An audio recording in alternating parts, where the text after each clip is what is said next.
your yeah, last time you guys had continued your purging of the ruins of Soma.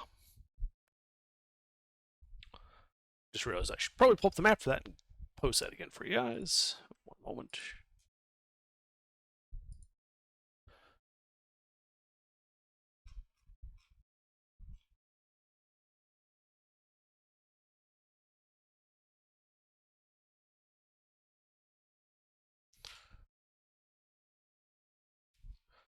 And had fought your way through to the northeastern section where you'd found a rather credulous dragon cult.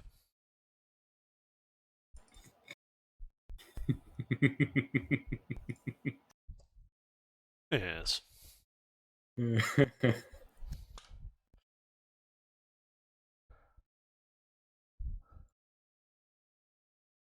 Of course, played along, separated them apart, and took them apart like a cheap set of tools. I don't know what you're talking about. We didn't do any of that.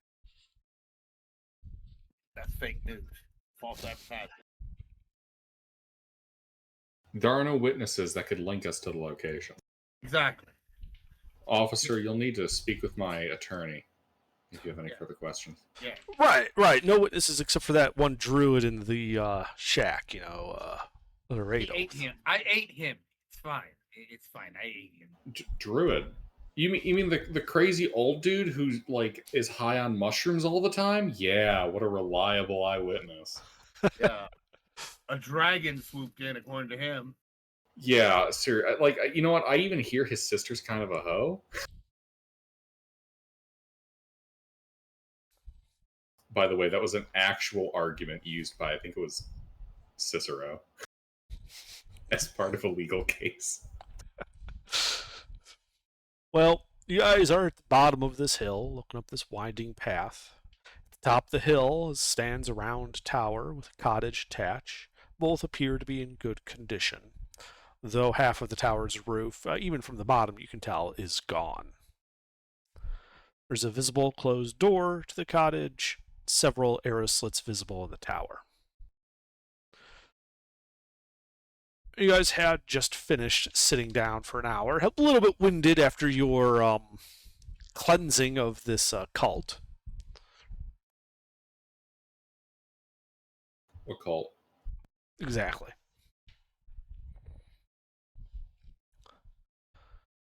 So, what would you guys like to do? It's about 2 in the afternoon.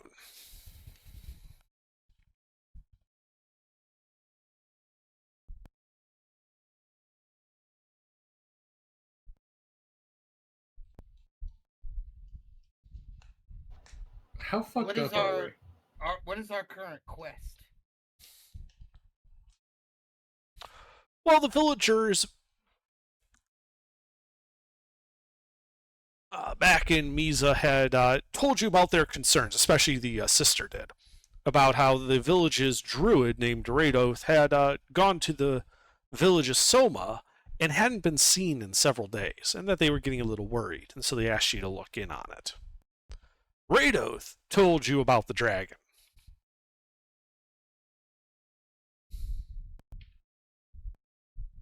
And the zombies and the giant spiders and the cultists. And the rather aggressive plant life. But mostly he's concerned about this dragon.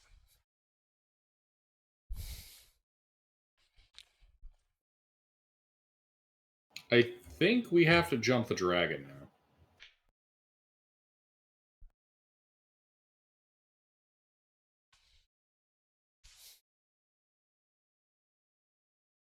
I mean, is that a wise choice? Jumping a dragon? I mean, we're only level 3? So, I mean, look, the wise choice I'm would all be about wisdom, to like bro. stay Look, home I'm and all engage about in wisdom here. I'm all about shepherding. wisdom. I'm all up for doing anything but jumping a dragon. That seems like a little bit of a stretch for our current level Let- of training. Let me put it this way. Dragons have a tendency to know things, including that cult that was here, probably. The one that we just killed and robbed. The dragon is not going to be happy about that once it knows. So, our choices are essentially to jump it now while it maybe doesn't know about us, or wait until it finds out about us and wait for it to jump us. All right. Wait. I think we got some other options though for what we can do. We could stage the bodies so that it looks like the cultists were killed by something that wasn't us. What's the nearest town? There's zombies nearby. It's true. We could shoot zombies.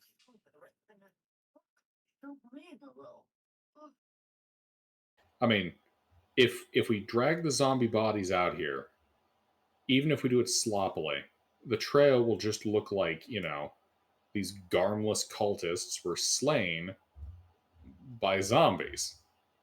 Just gotta, lay them around and all that shit.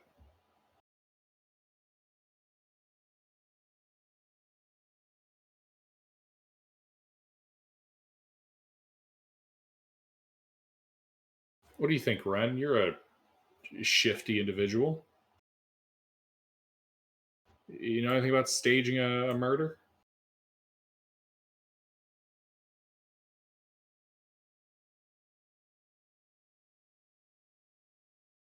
I don't leave evidence.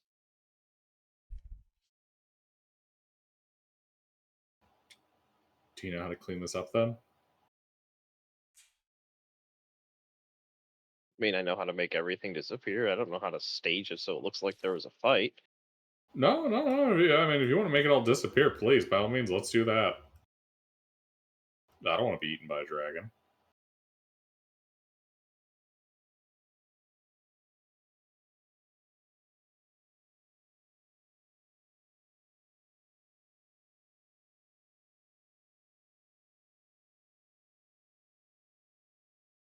All right, well, then I spend the afternoon making the bodies disappear and cleaning up the evidence of combat.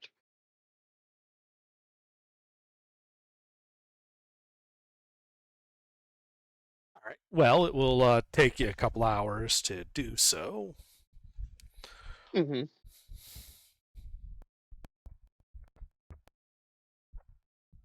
Why don't you go ahead and just give me like a, we'll call it a sleight of hand check for, how well you do at hiding evidence.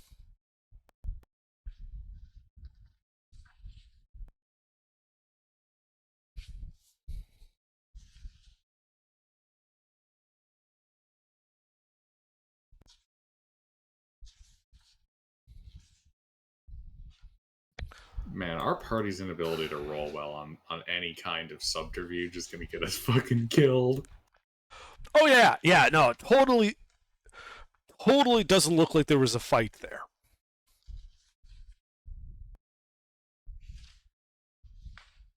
All right, man. That's beautiful. That's good to hear. I'm glad You no did fight wonderful. happened here. You did wonderful.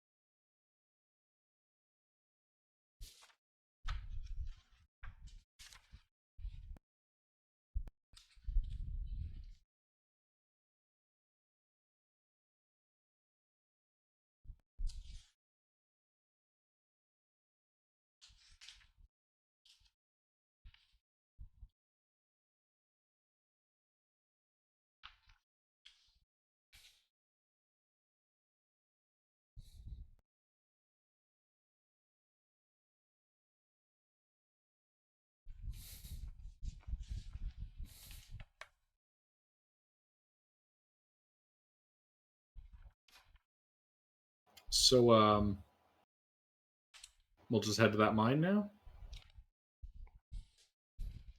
Is that what you guys do?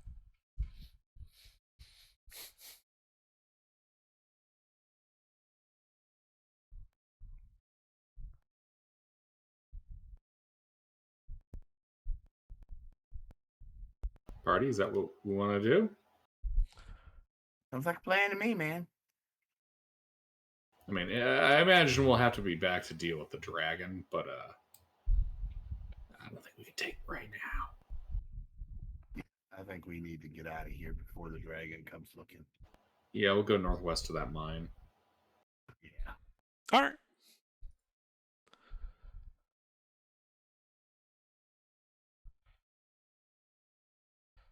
As you would do well to remember, the surrounding territory does look like this. You guys are currently in Soma.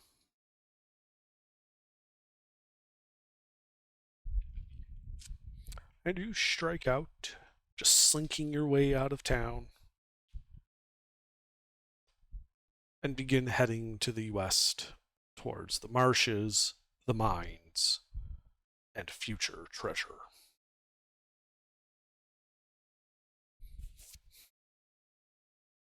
The rest of the day's march goes rather well. As evening begins to fall on you, you kind of approach the edge of this hilly area, starting to give way to what you can see ahead of you is just a long, thick marsh.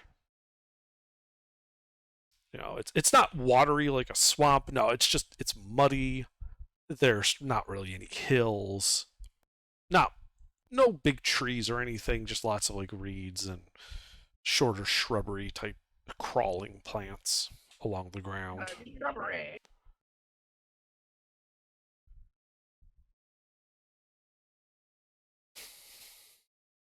Do you guys set a watch or just all go to sleep? Or do you Oh, we all force go- march? Yeah, we all go to sleep. Yeah, let's just lay it all down and just... Although I do have that ability to work on our shoes, so we do get we can get like an extra hour of travel if we want to. Cobbler's tools. But yeah, let's do a chat order. Yeah. Okay. How far into the marsh are we? I had forgotten about that extra hour. Give me a second.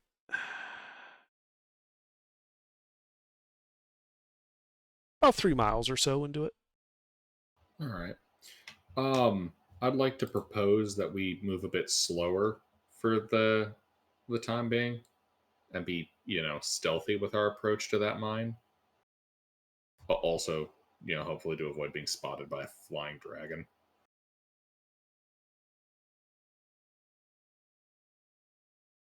We're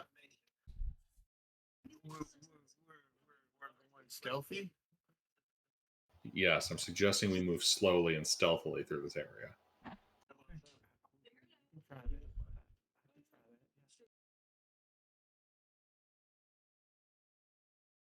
All good there, mister? Yeah, we can try that. Let's do that. Yeah. Now, are you moving slowly the next day, or are you talking about having done it, you're on your way into the marsh? Having done it on the way into the marsh. And then through the marsh. Okay. So that would mean you're not actually like 3 miles into the marsh. That extra hour would get you to the edge of the marsh. Yeah, we'll camp here, then move slowly through the marsh. Yeah, you're at like 60% speed. Gotcha.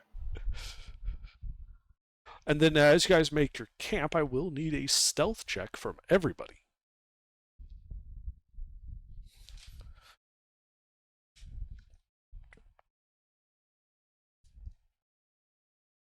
Fuck you, Dicebot.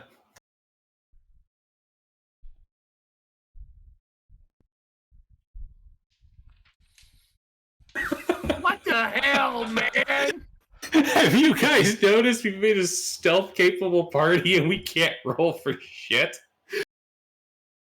Oh my god, that is insane. Every stealth attempt this campaign, man.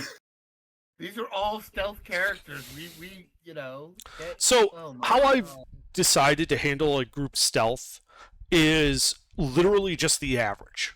So one person rolling real bad, the other group members can cover for him. It's just the average of your rolls. So in this case, you averaged a 12. Our averages are in the fucking toilet.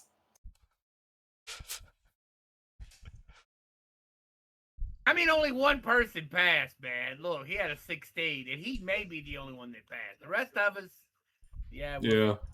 No, like Mister. Under's going by averages. So if someone rolls abysmally, having people that roll good works out for us. Yeah. Rather than All having of a us single roll point of failure. abysmally.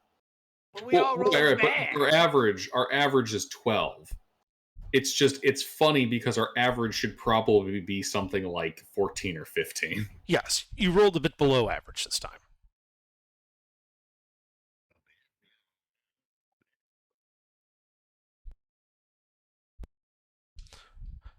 But you guys settle into your long rest at the edge of the marsh. The first couple of watches go without a problem. The infamous third watch passes unremarkably. During Ren's fourth watch, however, Ren, what's your passive? Oh, 11. Okay. So you're sitting there. The bugs aren't too bad near the marsh, which is surprising to you as you realize that they're getting quieter. And it's like an hour before dawn, and they're just utterly silent.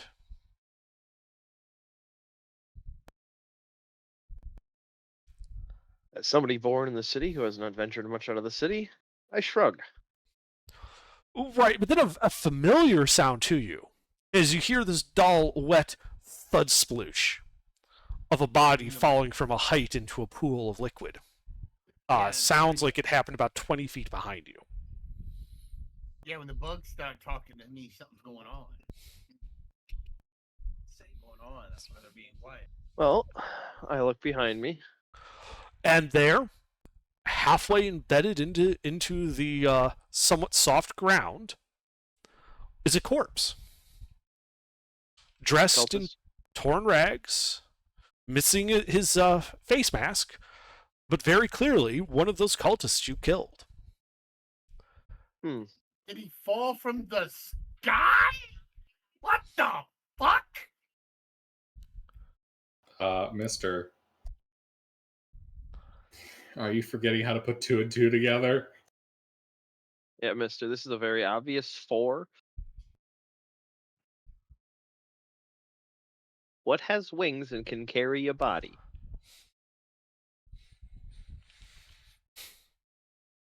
You notice that several sections of it look burned, freshly burned, and that there is this acrid odor starting to waft off of it. Not of rotting meat, but almost like an overly Acidic? like an acidic, overly pickled bit of meat. Well, I go kick the straps on Fetus and Sharp's tent. Sorry, I got busy. What were we talking about? I The had my body headset is off of my- acid burned. There's a black dragon nearby. I kick the halflings awake. Ow. Party's here. And then I go find where Trask is hanging upside down and sleeping. I'm not hanging upside down. I do not say blah blah blah. There, he did it. He said the I thing. like the party. Are you still dragging the coffin around? No. I actually built a gnome concept that was a vampire gnome that carried around a little end of the bed foot locker as his coffin.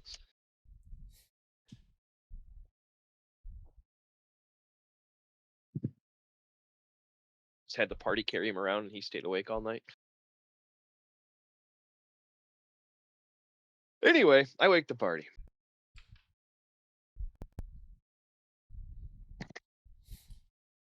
Mm-hmm. Yeah. Okay. You guys wake up. There's this body halfway embedded into the ground, like 20 feet from your camp. Blistered as if burned. And you would all recognize it as one of those cultists from Soma.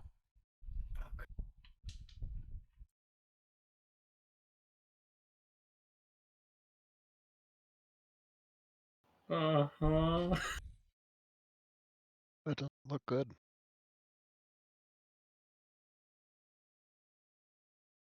I mean, it doesn't look bad either. It could be worse. Oh, that looks I mean, the dragon could be in front of us. It's not so okay. That's not what I was talking. That corpse is fucked up. Maybe if we just Like- sit really still, the dragon won't see us. Like this guy got the shit beat out.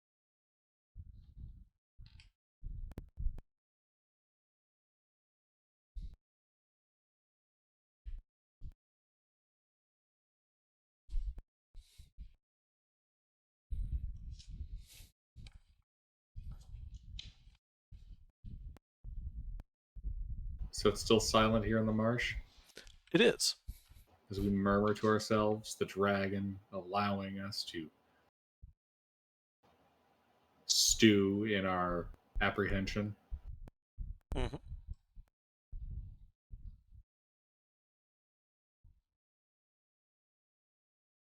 But there is no immediate attack.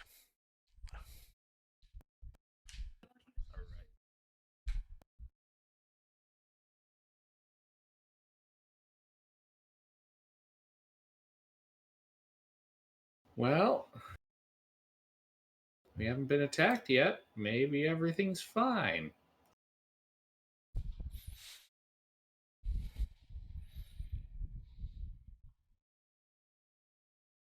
And Festus is going to creep back towards his tent.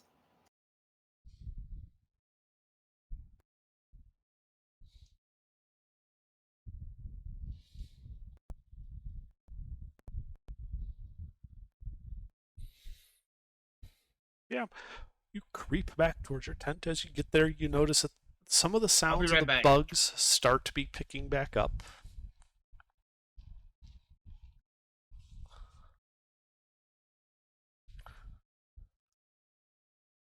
And a few minutes, the night sounds alive with the buzzing of insects.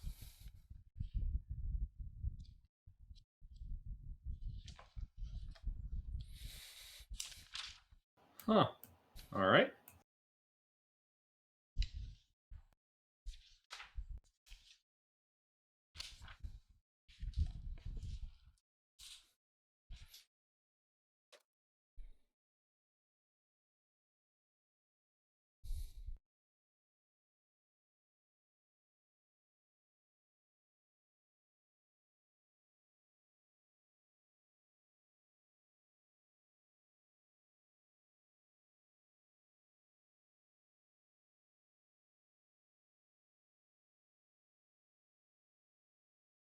Well, I guess we can go back to bed.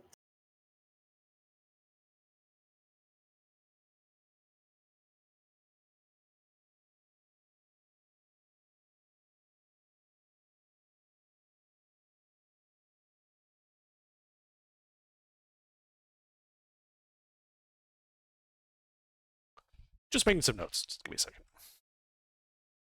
Yeah.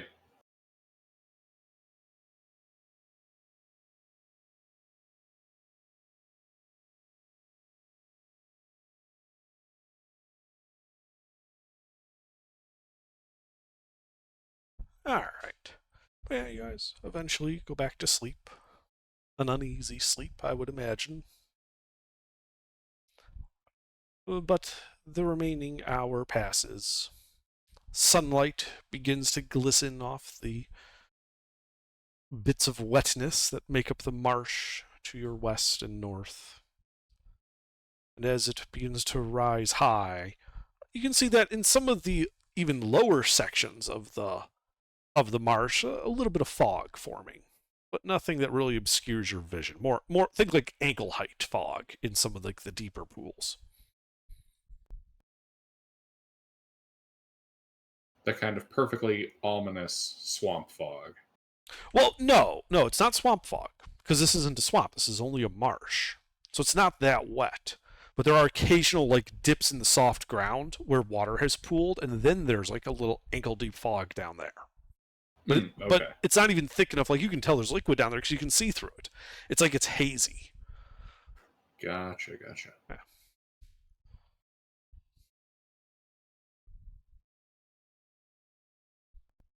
I think then we shall creep along to the mine. Very well. So as you guys begin navigating through this marsh, you basically lack any real landmarks you can use past about a mile or so as the trees retreat into the distance of the forest. And so at that point, I'm going to need a survival check from you guys to navigate the marsh. All right. Can anyone provide me assistance? I got a pretty good bonus.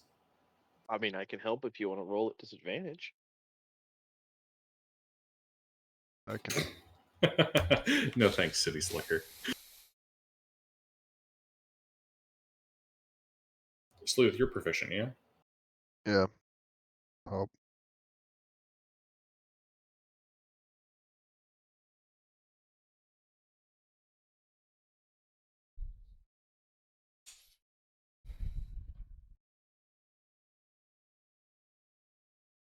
Yeah. So you think you're making pretty good time as you make your way through the marsh, creeping along ever so slowly. And then I'm going to need stealth checks from everybody so that we can work out the party average as you navigate this day through the marsh. is there a point where I can add Pass Without Trace to help? How long does that last? 1 hour. How many spell slots you got? For that, 2. Tell you what, I'll add 2 to the average, but you've burned those 2 slots, so you won't have them after for your long rest. Because there's 8 hours of marching, only 2 of which are covered by the Pass Without Trace. I'd say the beginning and the end. Cover breaking camp and cover making camp. Yeah.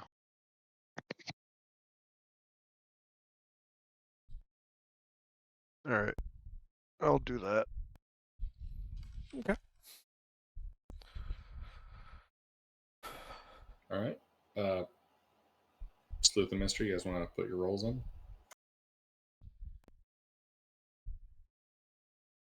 Well, you're certainly doing better this day. Nat one. The dragon has provided that extra kick our brains needed to operate most efficiently. Yo, Mystery, you here?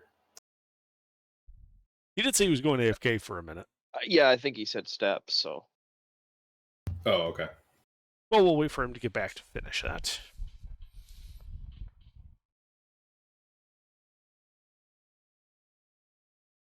So, how about that thing?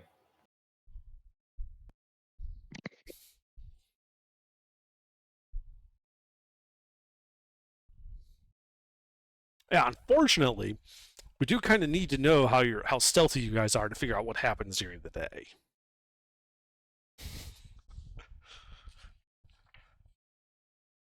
What? No.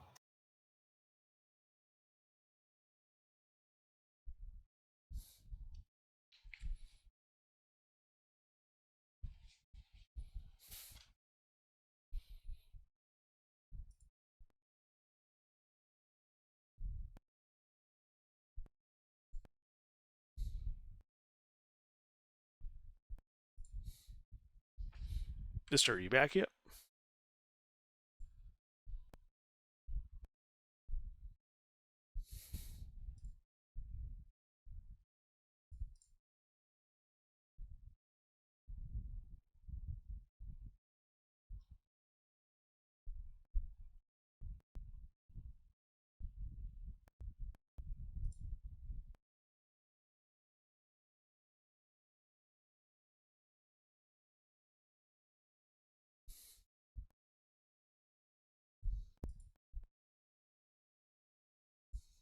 Sorry, I'm back. Are we dead? No, the party started moving out, and so I need a stealth roll from you for figuring out the party's stealth average as you guys sneak through the marsh.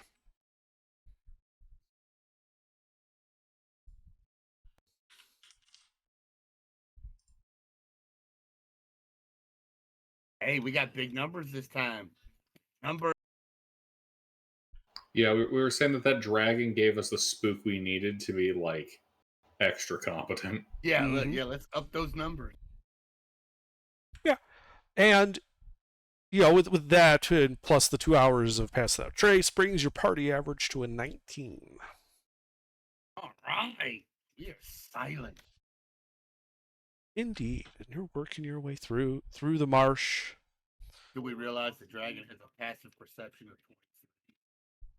And he also rolled high on his stealth, so it turns out he was creeping along right behind us.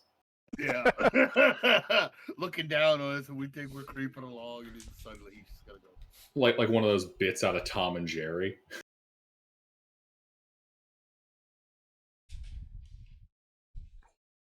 Some bit in Scooby-Doo where we all have to hold hands through the darkness to see, and then the dragon's in the middle of our group when we come out the other side. Scoozy. Yeah, Scoozy, says the dragon. Just that army that went to the 180 people back with the 181. So you're working your way through the marsh, being quiet, making sure to stay in cover where possible. And as you're working, and it's about mid after the noon, when who's in front as you guys are doing this? Probably me. Okay.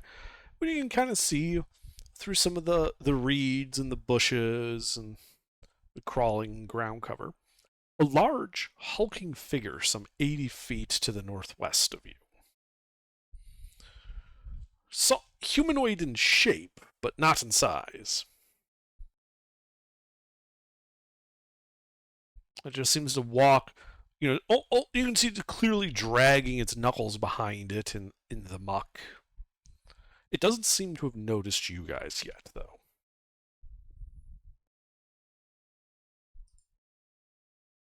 No. At one moment, it seems to quickly lunge and splash in some of the water. You can see it pulls out what looks to be like some big snake, which it quickly snaps the neck of, and then whips like a bullwhip, and then it whips the snake to kill it. And you get a very, very good look at this creature, which, despite being 85 feet away, appears to be completely oblivious to your presence.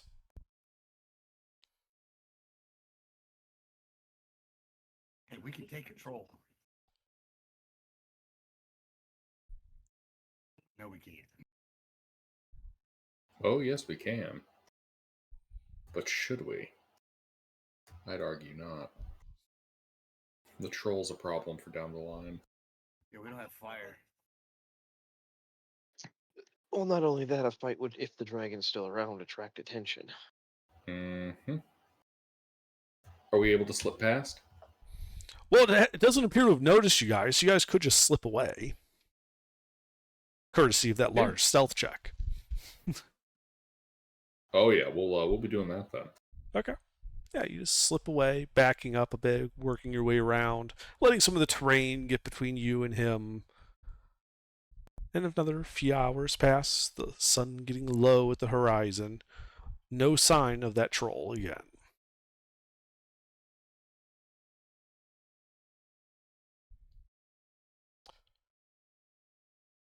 You use your good shoes and continue on for an hour.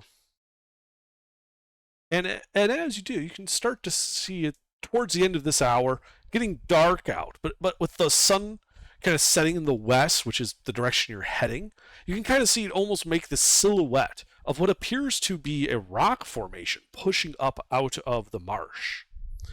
And it looks to be about a mile away.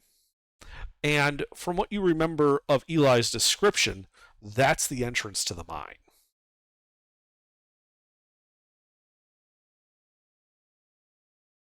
So you're about a mile away from it when you basically run out of normal movement. All right. We will encamp here then. Real covert like, no fire or anything. Okay. Okay. Yeah. Same watch order?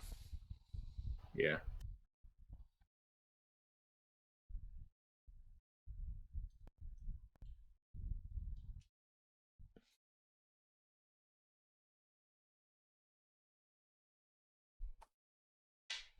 All right. Well, you're sitting there on watch. Trask, what's your passive perception?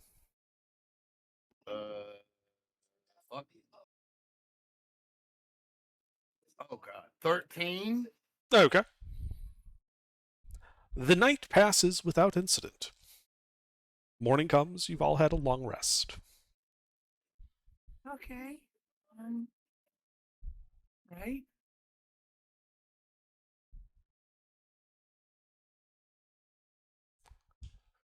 The sun rises. It's a bit colder today than it was yesterday, and there is actually like actual fog. You can only see about 100 feet in every direction.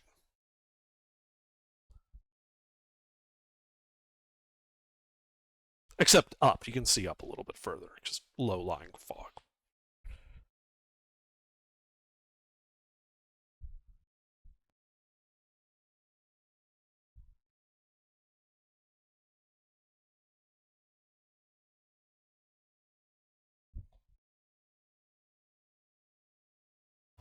Believe we shall be stealthy like proceeding.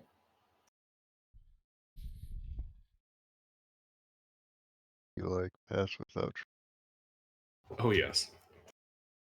Okay. Well, it's only about a mile away, so it'll only take you 30 minutes to get there. If you guys are being stealthy about it. Oh yeah. All right. I will, however, need stealth checks from everybody. Go ahead and add the bonus from Pass Without Trace, because it will apply for this whole check.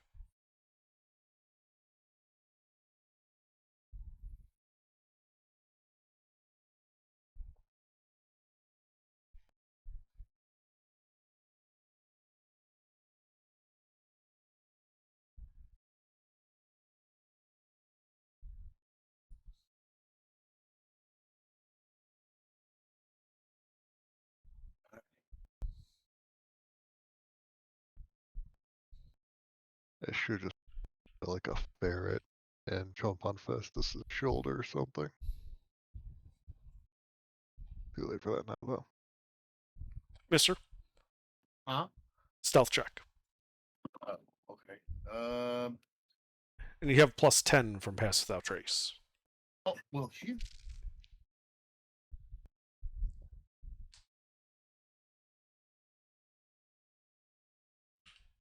I'm glad I didn't say any. Good God, look at that roll. Oh my God. It's a good thing y'all gave me plus 10, or else we'd have been hurt. Yeah, the party's average is 19 as you guys make your way to this rock. As you get closer, you can start to see what looks like a large natural fissure in it, kind of leading deeper into this rock formation. And you can even see about 3 or 4 what look to be thoroughly ruined, shredded, and in one case burned tents. Evidence that at one point they had like dried out some ground and like stacked up some stones to make a cooking fire. It has long since been cold.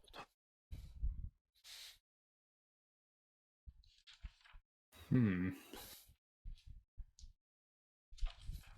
right. In we go. All right. Well, as you approach the crevasse, you can see it only goes about 10 feet or so into it before it looks like there's a hole that just goes down. And, ropes look to have been pounded like with batons into the wall. And like 6 or 7 ropes just hang limply in this portal into like this crevice heading downward. The ropes, from what you can see, appear to be just standard hemp ropes and appear to be in decent condition. by the game before us.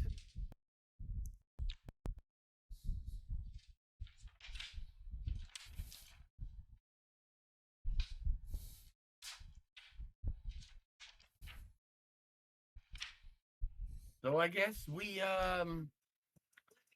head down, right? Yeah.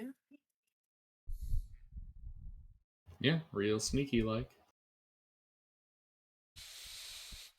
Well, you head in there, and it's dark. Do you guys have a light source as you approach the edge of the opening? I think Sleuth and I lack dark vision, so we may need other people to take point.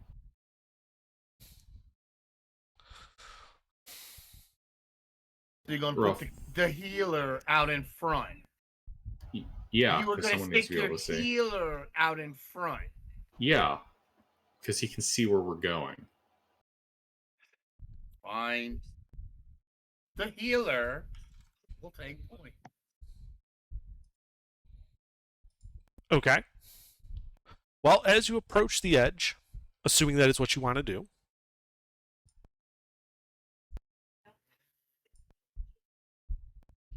so these ropes look to go down a hole that's been kind of carved into the rock, at least partially. You can see some evidence that it was natural, this formation heading downward, but was widened with picks and the like. And also is deep enough that you can see the ropes going down 60 feet into darkness. Like the hole's deeper than your dark vision.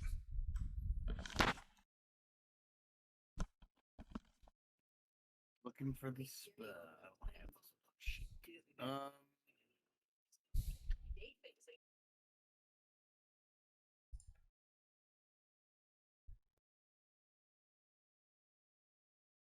So that's a big, deep hole. Just Yeah, kind of- the hole is 10 feet across, like from you to the far wall, and some like 15 feet wide. And it goes down at least 60 feet vertically. All right. 7 ropes kind of are pounded into the walls and the ceiling, hanging vertically down that you could use to climb, but you don't know where you're going because you can't see the bottom.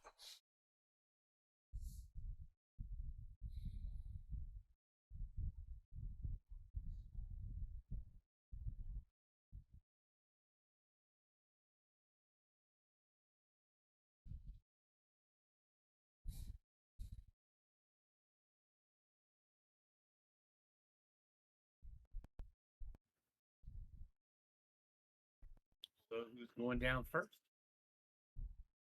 You are, because you have dark vision. Does anybody happen to know the light spell or cantrip? I can't remember what light is. I think it's a cantrip. It's a Mister, cantrip. we are attempting to avoid being seen. All right. I guess I will start down the rope.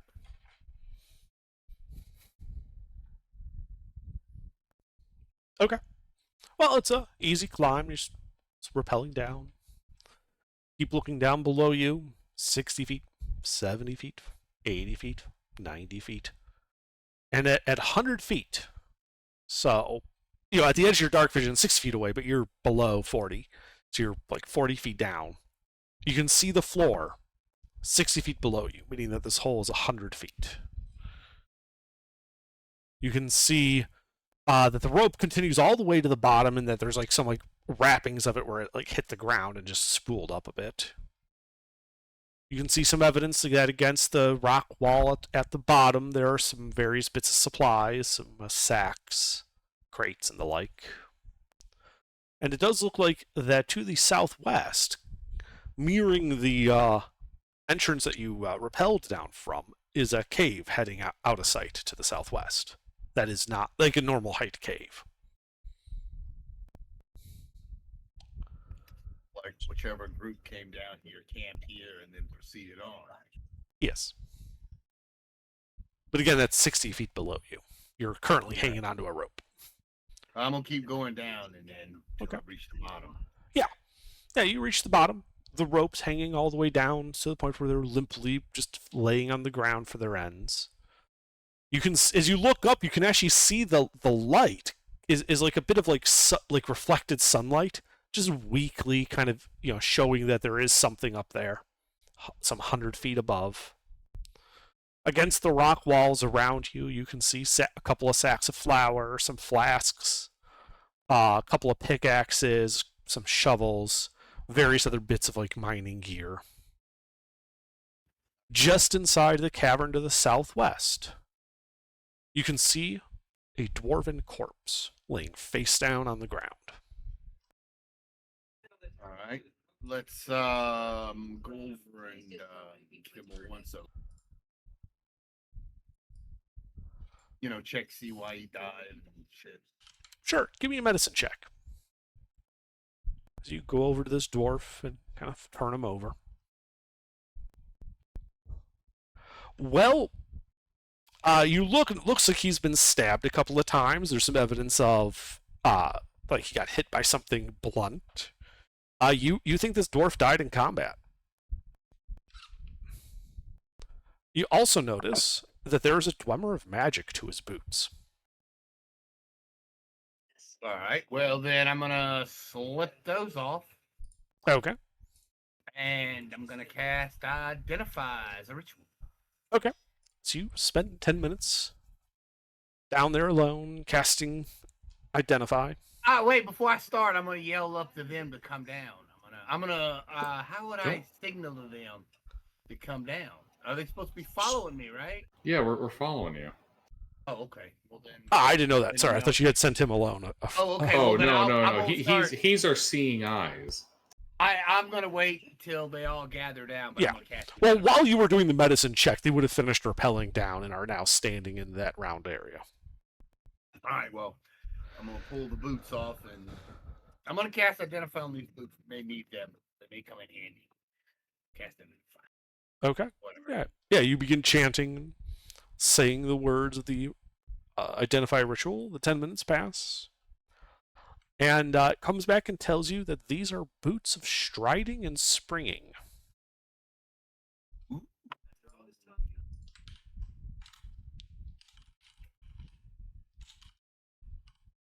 Use those the most, though. What do those do? A moment. Your walking speed becomes 30 unless it's higher. Your speed can't be reduced by being encumbered or heavy armor. In addition, you can jump 3 times the normal distance. Though you can't jump higher than your movement would allow. That's what the DMG says. Page 150. Ruffles, you're playing a rogue, yeah? No, they wouldn't be good for me. Somebody with less than 30 feet of movement should take them. No, like one of those halflings. Yeah, like one of the halflings. Yeah, I have a strength of 6, so giving me more jump really doesn't benefit. Yeah. Similar boat for me.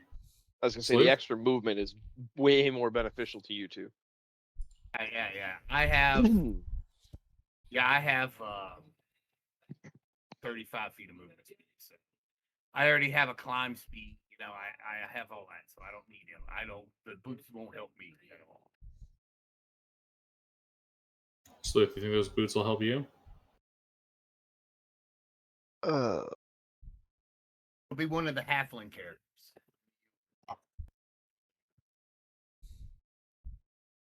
Not particularly, because I get wild shape.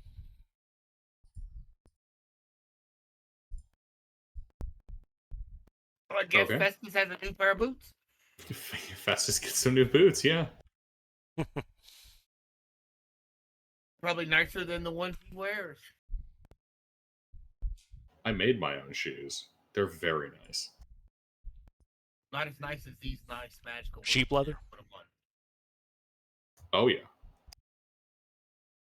Full insides. I don't actually know. I don't know enough about the production of real, boots.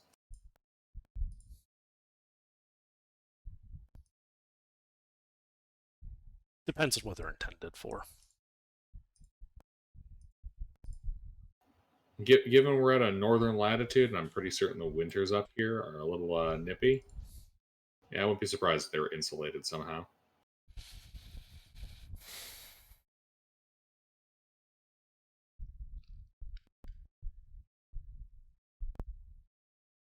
All right.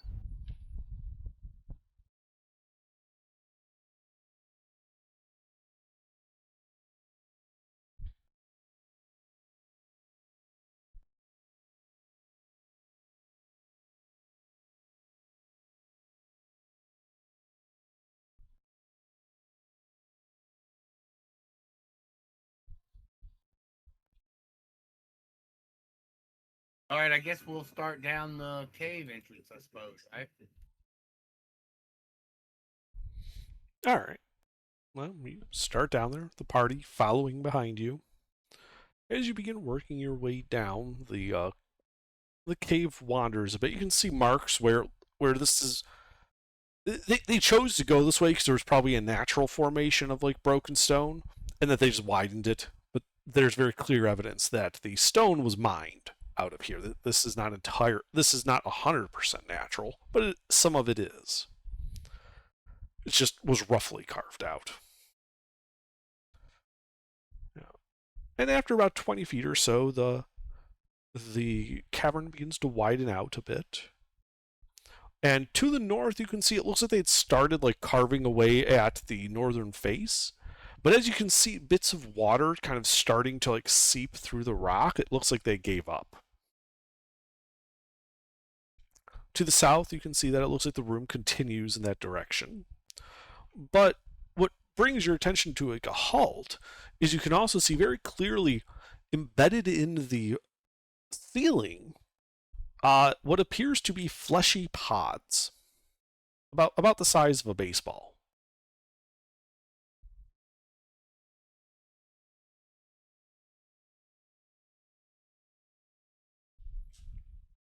Xenomorphs already? Damn. No, those would be made out of a sheep stomach.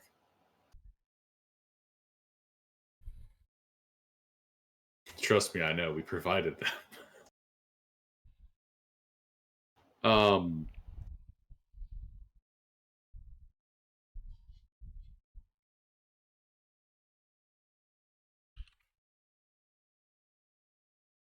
No light sources down here? No. All right. Festus will make sure that the lantern is hooded, and then start a small light in it.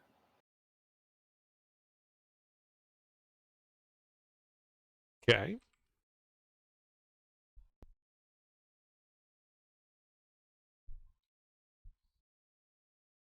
Yeah, it casts like a 5-foot light around you. Everyone, even without dark vision, can kind of see each other in the party.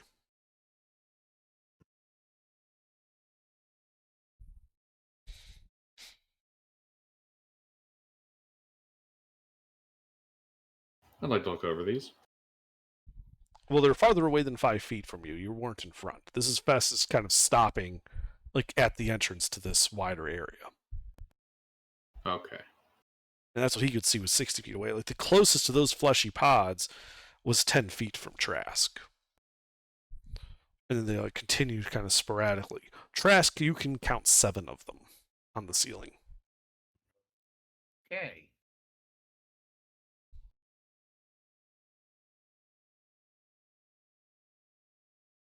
Well, we should creep through real careful like then. Okay. Then I will need stealth checks from everybody. Pass without trace has expired.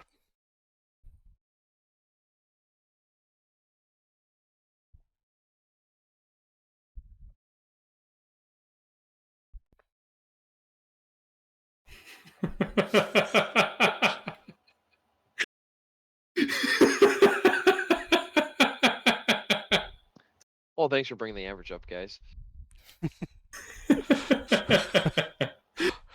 Still need Sheprice's roll. It's all on Sleuth. Sleuth, if you roll a 20, we're going to get by. If you don't, might be screwed. If you don't, we're gonna fucking kill you. No pressure.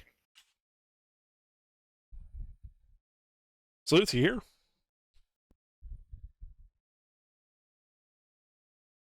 Shit, he must have rolled really high on that stealth check. No, he rolled really low. The dragon got him. The dragon got him. You guys look behind you. There's just this like smear of liquid on the ground. His body's nowhere to be seen.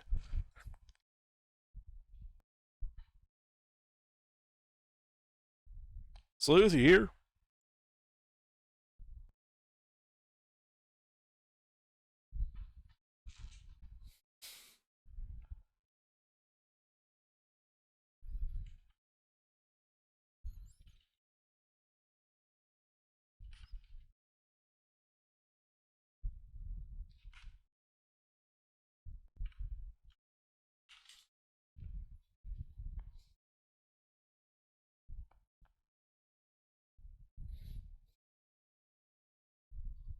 Sleuth?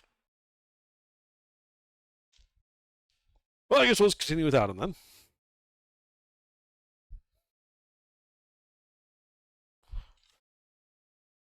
So as soon as the party takes a single step forward, your bags rattle, your equipment jangles, and the pods burst into small, flapping, screeching creatures. That look like these guys. And you should roll initiative. Favorite. Yep. Sturges. I died twice to these things on Friday, Gilbert. Fuck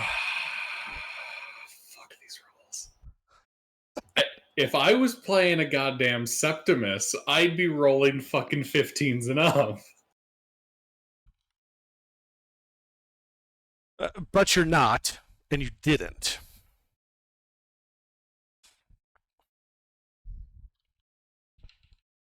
Indeed. Indeed.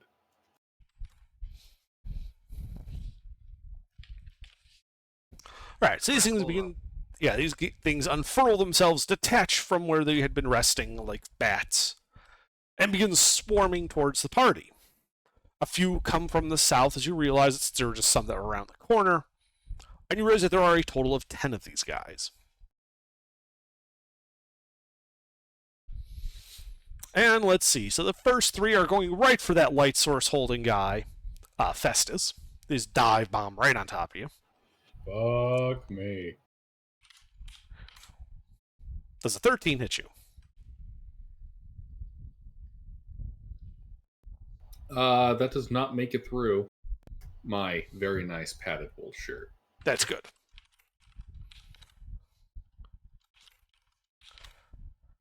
Alright, yeah, they 3 of them go for you, start flapping about you. Don't appear to get through your armor. 4 of them go for the guy in front, Trask.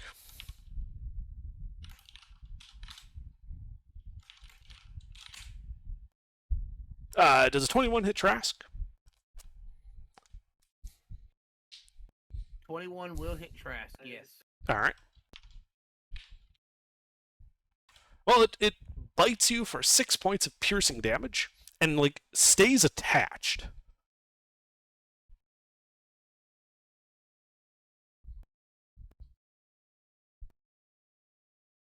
Oh man, he's gonna get a sip. Which is quite funny when you realize who Trask is. It's quite humorous. Yeah, the vampire got sucked to death. I know. That's crazy. Does a 16 hit Trask? No, 16 Alright. doesn't. Alright, so of the 4, only 1 manages to land a hit and lashes on. The last 3 go for Ren. Oh no, Ren, bye. So, I don't have any AoEs. We need some AoEs. Ren, what's your AC? Yes. Those all hit. Ah, okay. I don't know what it is with you and Sturges, Ruffles. I don't know either. So they bite you repeatedly, dealing a total of 20 points of damage and of piercing damage and latching onto you. All of us have our thing. Ruffles gets killed by Sturges. I get disintegrated. Pete got feeble-minded. Mister dies in the second to last session of every campaign.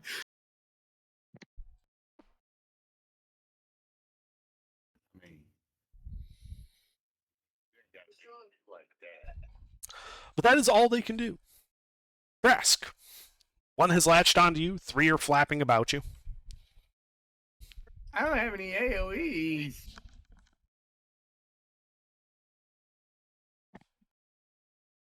Let's see what I can do.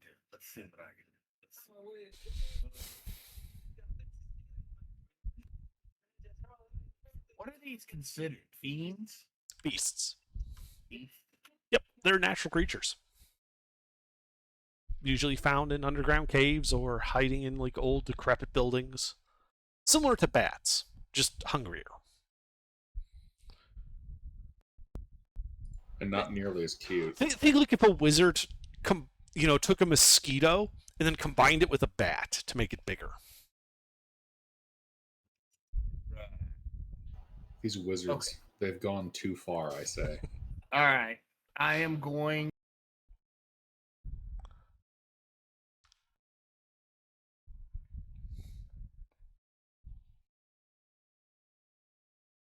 I don't have the strength to pull it off.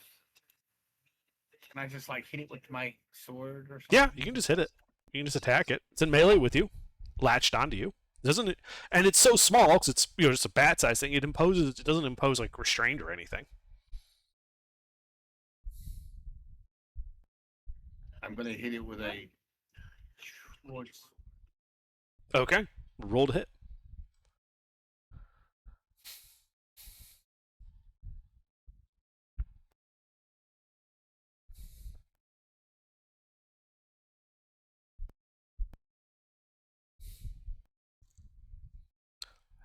Well, unfortunately, you do miss the small little creature wriggling about on your body. Oh my god! Unfortunate. I think that's all I have. Let me see if I have a bonus action ability.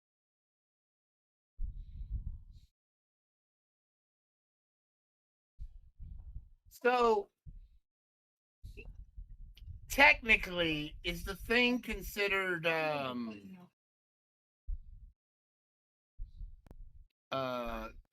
grappled on me? No, it is not grappled, nor are you grappling it.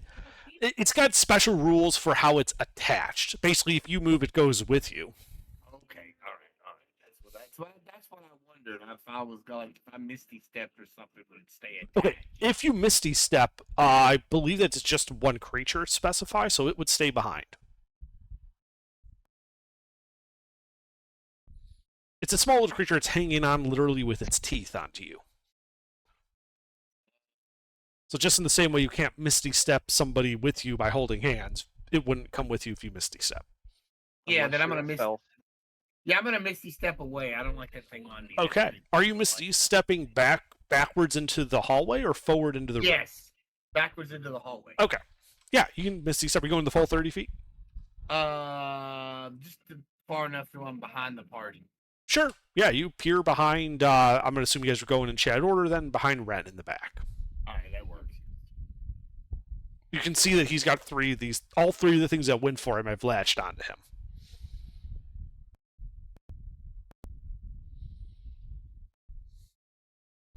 Anything else? No, that's all I got. That's it. All right. Ren. 3 of these guys have attached themselves to you.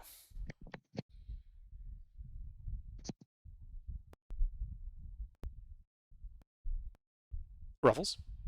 Yeah, I know. I'm looking at initial order. Oh.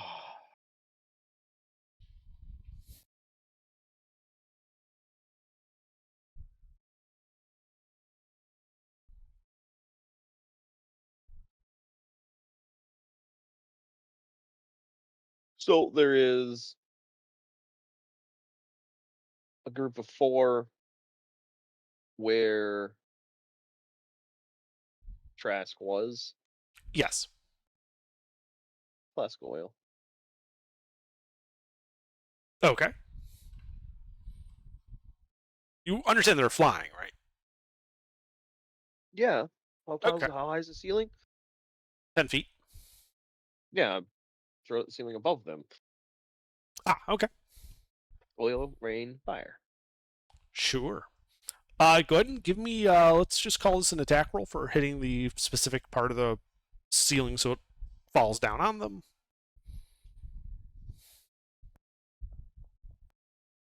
Yep. Good enough. It's just a 10 just to make sure you didn't miss so much that it, Yeah. only partially effective. So yeah. And the shot goes wide. Yeah. Well, Molotov. and one you throw it, just hit Festus in the back of the head with it. Yeah, it's Molotov too, just to clarify. Okay. Yeah. So burning oil hits the ceiling, begins raining down, lighting these sturges on fire where Trask was.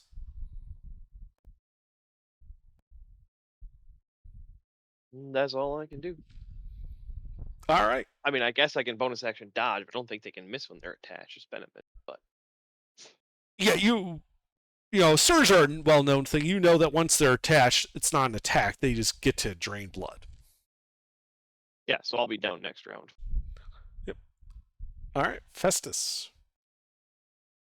One of them has attached itself to you, I believe.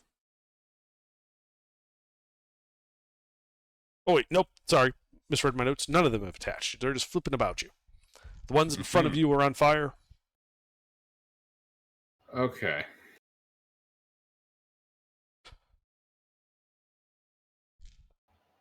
This fucking blows. Hunter's Mark, one of them. Okay. Spool up the sling, and we're gonna go bug swatting. Okay. Clarify for me, because you kind of flip between. Are you using the sling as a melee weapon here? Melee weapon. Okay. Well, then roll to hit.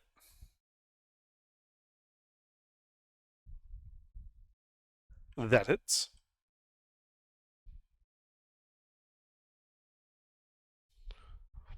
Yeah, there's a sound like a wet balloon, like a water balloon getting hit and just bursting, as there's just a small spray of blood as you just eviscerate that creature. All right. We keep it spinning, but that's all I can do for now. All right, their turns. Well, we'll start with Ren. As the three that are attached to him begin drinking. More than 4 HP. Yes. Let's see. At the start, yeah. Well, let me see how badly you go down though. I have 4 right now. You 4 hit points. Yeah. So the first one's guaranteed to down you. Yep. So then 2 death saves. So yeah, because it drinks you for Jesus. It drinks you for 7, and then yes, the other 2 keep drinking. Give me your dice, for crying out loud. I'm gonna go get a cup of salt water right now. Yeah. So 2 fails. yeah, two failures.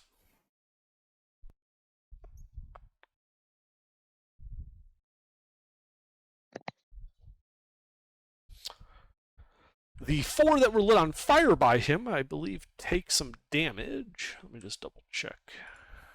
I think it's just flat 5. It is a flat 5, yes. So they burn away, and to nothing. They are dead.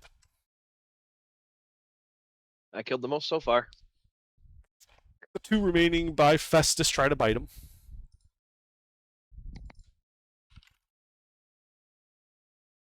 Does a 17 hit Festus? Those both hit. Okay, so they latch onto you.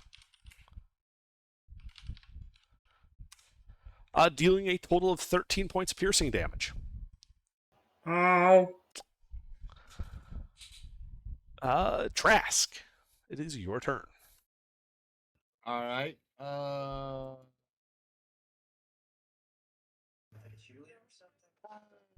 See how many left? There are 3 still drinking from Ren's unconscious body in front of you, and 2 that have latched themselves onto Festus. Ren's unconscious? Yes. Oh, we have to fix that. I am going to lay on hands. Or I'm going to I'm going to lay hands on him, and I'm going to cure wounds. And, yeah.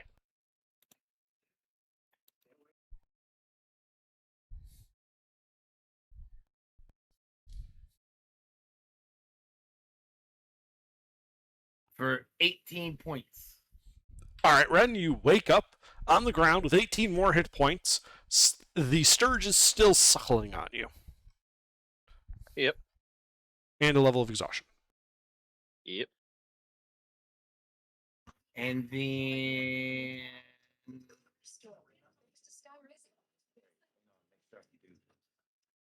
I have that. That is the first time I have gone down. I have not added exhaustion to this sheet.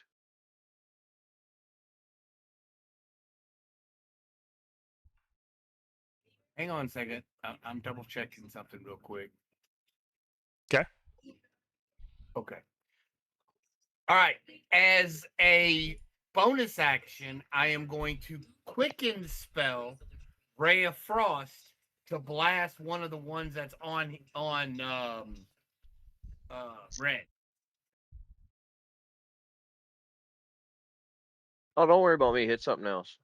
Well, the only ones that are left are the ones on him, right? No, there's 2 on Festus. Oh, okay. Well, then I'll shoot one of the ones off of Festus. All right, roll to hit.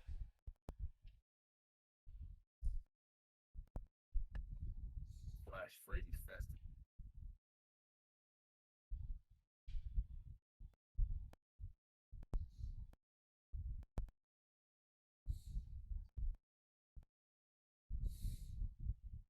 You miss. Almost. Almost. That'd have been funny as shit. That old gag of hitting somebody then claiming they had a bug on them. That's all I could do. All right. Ren. I'd like to do the opposite of stop, drop, and roll with a flask of oil.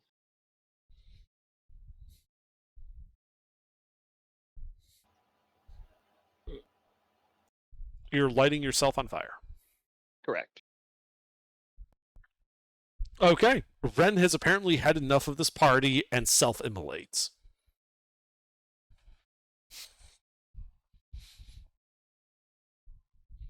You are now on fire. Damn.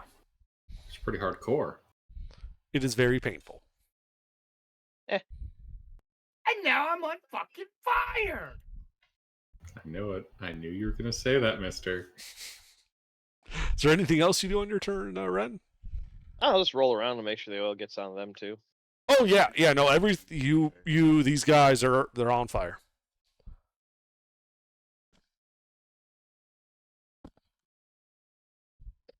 That's it for me. Festus, there are 2 of these guys now suckling on you. Your party member has lit himself on fire. Did they hit one of them? Say again? Did they hit one of them? They tried to hit one of the ones. He missed. He nearly hit you. Hmm.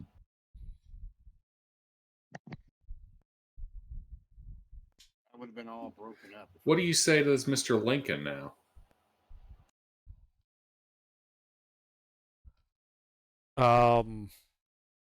Yeah, you're not quite there.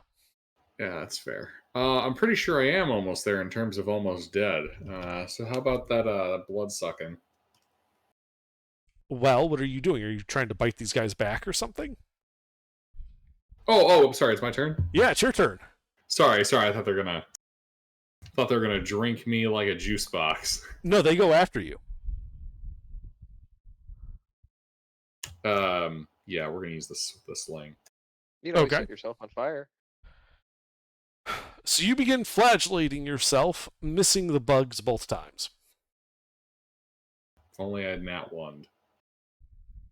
Yeah, if only. Anything else?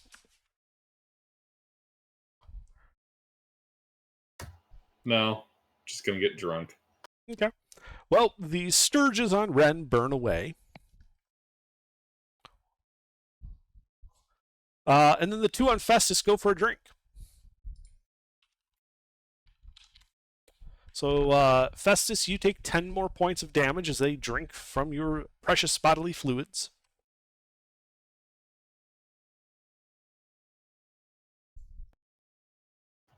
Ow. Really not doing so hot. But that is it. Trask. Trask. I'm gonna try to blast the one on Festus.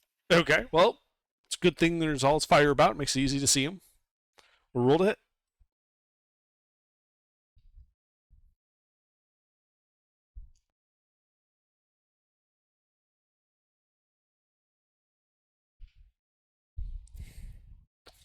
And you Wow. missed.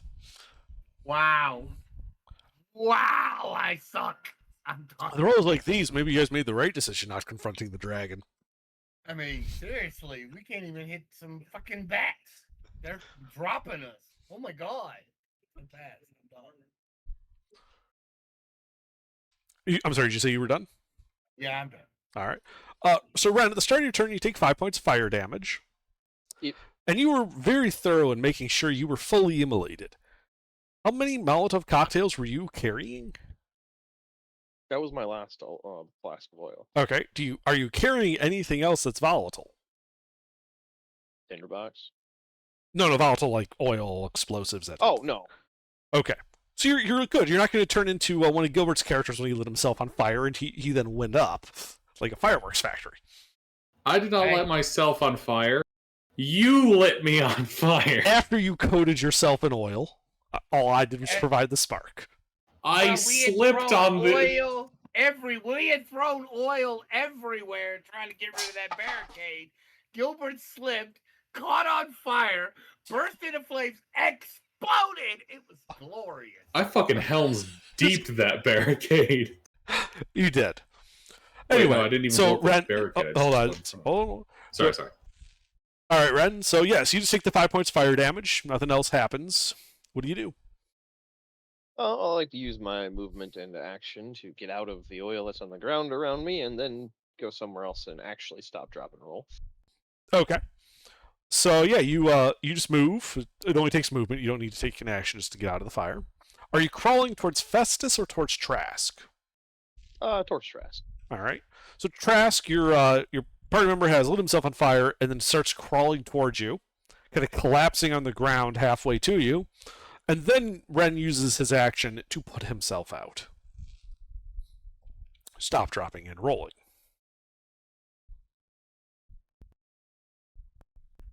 Okay there? Yep. All right. Is there anything else on your turn?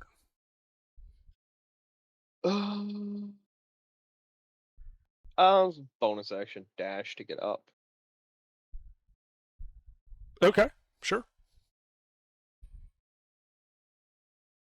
That'll be it. All right, Festus. All right, I make a ranged attack with my sling against one of these guys. All right, attack at disadvantage.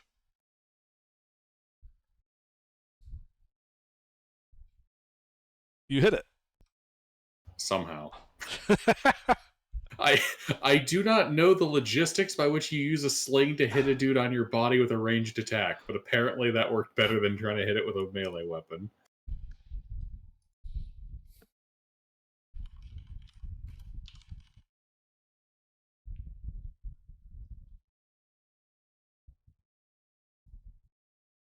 All right, as you kill one of them.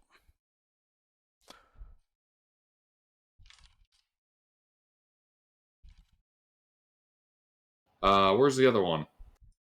Still sucking on you. What body part? We'll. Oh, that sounded weird. Yeah. Is it like on my front or on my back? On your back. Okay. I jump up to land on my back. Okay.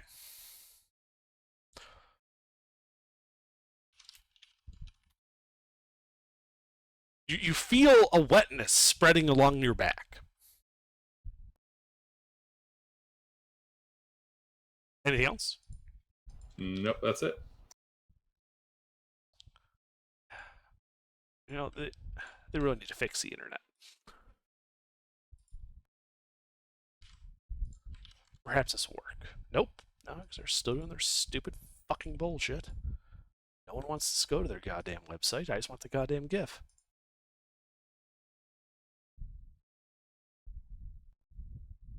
Anyway. Yeah, so that is exactly the GIF I was trying to get, Ren. Thank you.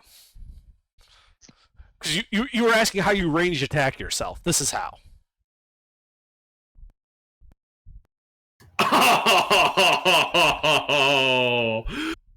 Oh, that looks like it hurt. Yes. Like getting smacked in the face with the watermelon and not a rock. Yeah, so fortunately for her, I believe it was just severe bruising. Didn't even break her nose. Yeah, if it had been a rock, she'd be dead. Probably. Yeah, if that had been a rock, she probably would be dead. Well, it looks like it fired off the watermelon. It's just the actual sling came back and bopped her in the snoot. No, it didn't. It flipped around when she let go, kept it, and then rebounded back into her. You can see the watermelon for one frame.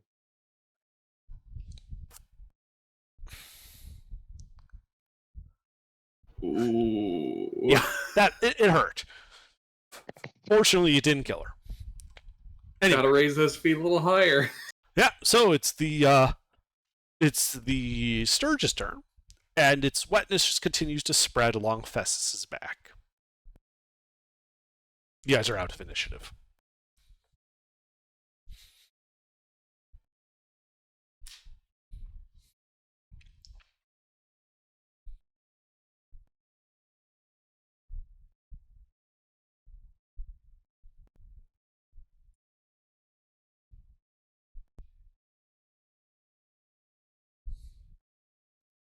Ew.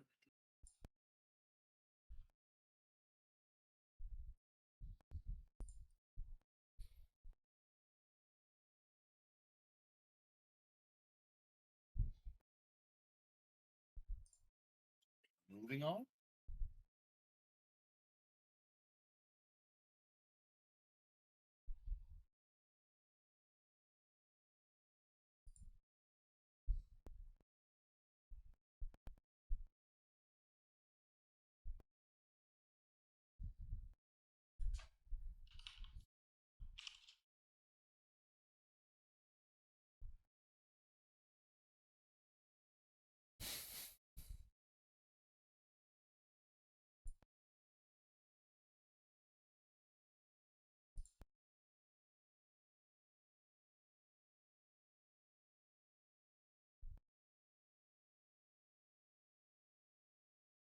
So what do you guys do? Probably take a rest. We got some first aid to perform. And I think Ren in particular needs some electrolytes. I'm not even bloody right now. Didn't you fall unconscious? Yeah. Oh, damn. He gave you that much healing? Yeah. Alright. Well, I'm also super fucked up. You know, in case someone wants to hand out that healing. He gave me healing, and I set myself on fire, and I'm not bloodied. Wow. Well, I'm Just set fucking yourself bloody. on fire.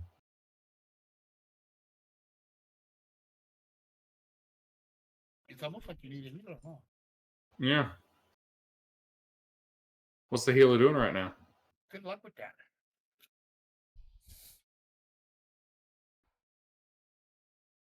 Making sure that Ween is okay. I had to heal him, so making sure he.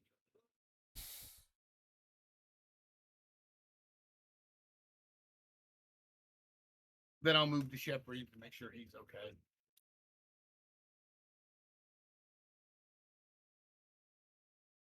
I guess then I'll go to Fest. Give him a quick once over. Looks fine. Mister, I am bloodied. like badly bloodied. Seriously, Seriously, I they will took heal they him. took out 23 of my 28 hit points.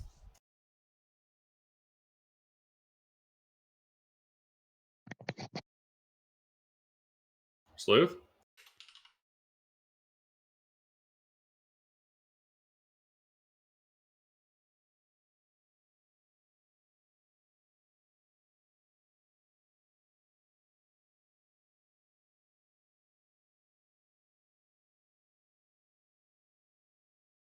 I suck at rolls, so Yeah, I'll take it. I mean, you rolled an 8 and a 7 on mine. You kind of burnt up all your healing on me.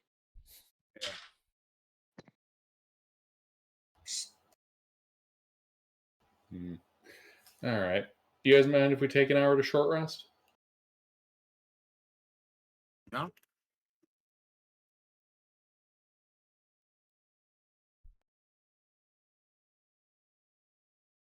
All right then. Under, we rest for an hour.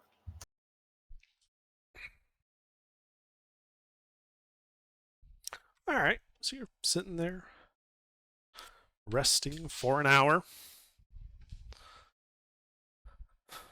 The hour passes uneventfully, and you complete a short rest.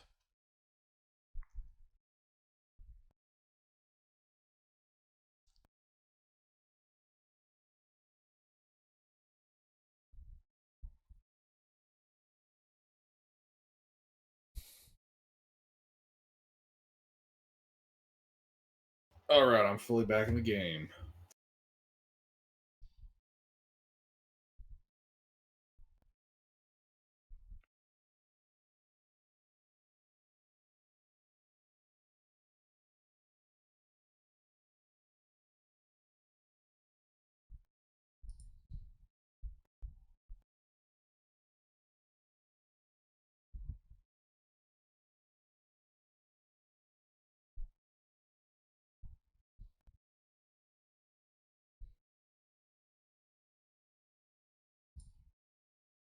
I mean,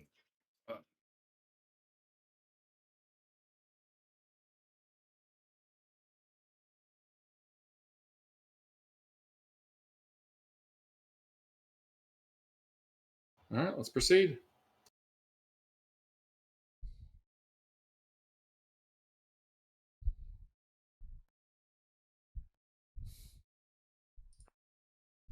So are you changing up your marching order, or just continuing with Dr. Trask out in front? Well, given the circumstances, I'll take point.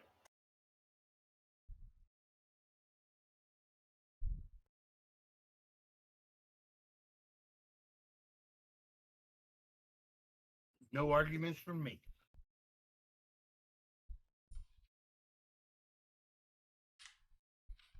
All right.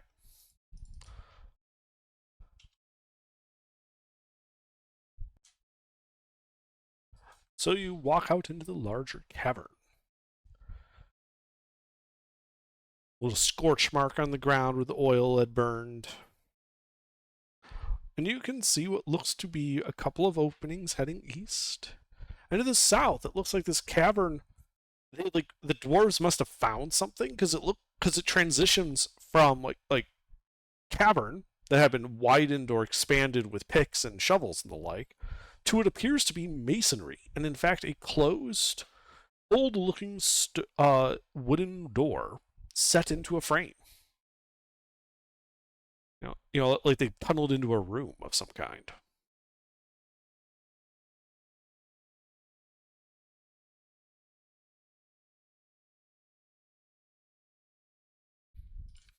So this is what you see as you step into the room.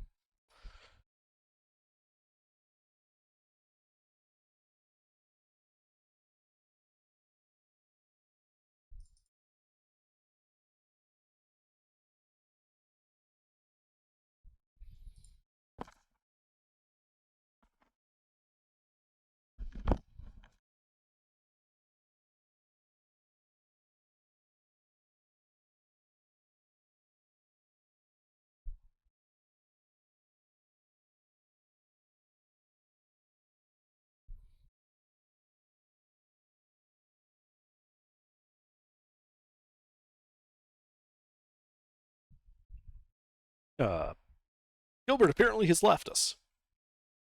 You are on your own. Good luck. Cletus is afraid of masonry.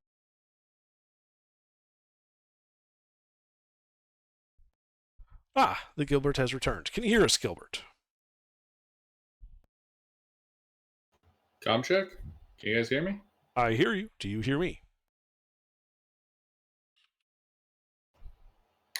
I can see you guys queuing up, but I can't hear you guys. One moment. Indeed. Just to confirm, you guys can hear me, right, Mr. Ruffles? You guys can hear me? Yeah, comms are good. I can Yes, hear I him and can. you. I can hear you. Yes. Okay. Except that would be kind of funny if I had issues transmitting and I was the one talking there.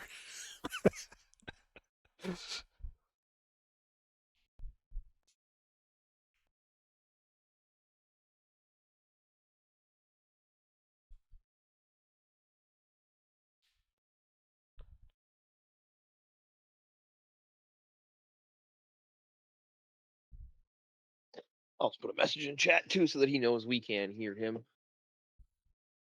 Oh, you're so nice.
So while we're sitting under, Yes. I was poking around on the ideas for campaign 2, and I came up with something brilliant. Gilbert, can you hear us? I can hear you, yes. Excellent. So you step into the room and see, as I described, to the south, you can see it looks like they tunneled into a room, broken through the wall, and you can see what looks like flagstone, masonry walls, and a closed, old-looking wooden door. You can also see several openings on the eastern side of the cavern.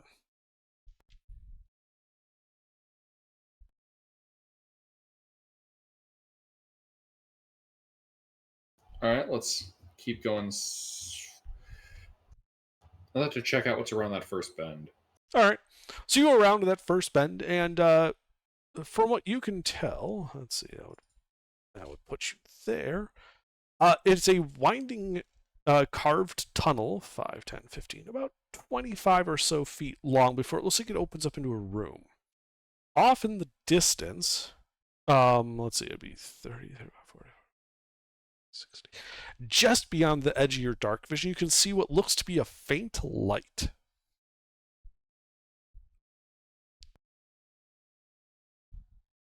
All right. I'll fully cover up my light source and creep towards that one.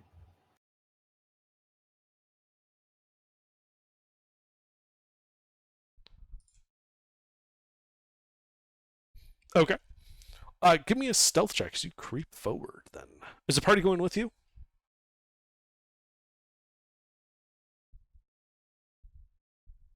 Ren, Trask, you going with him as he I'll starts hang going out down here. this hall? If he dies, he dies. All right.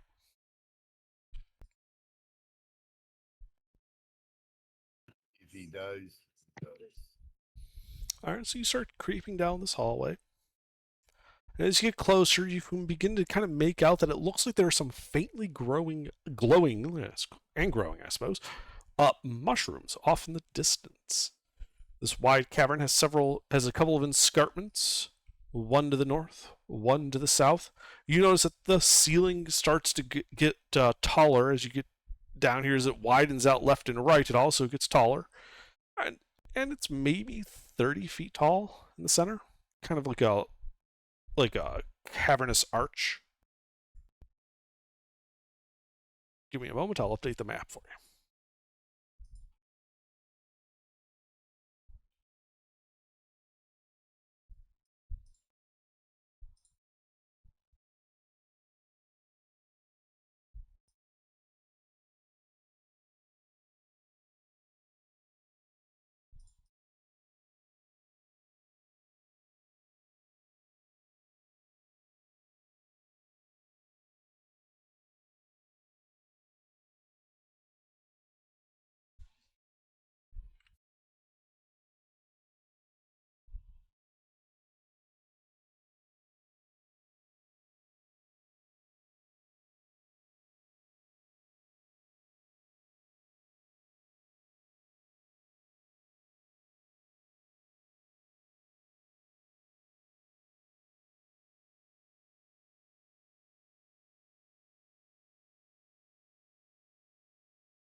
You can also see what appears to be a set of carved stairs heading.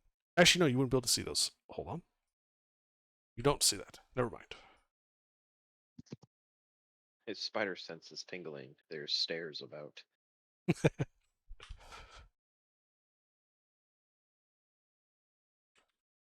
But there is an opening. So, as you get forward, you can see into this larger cavern, a large patch of glowing mushrooms off in the distance in the center part of the room.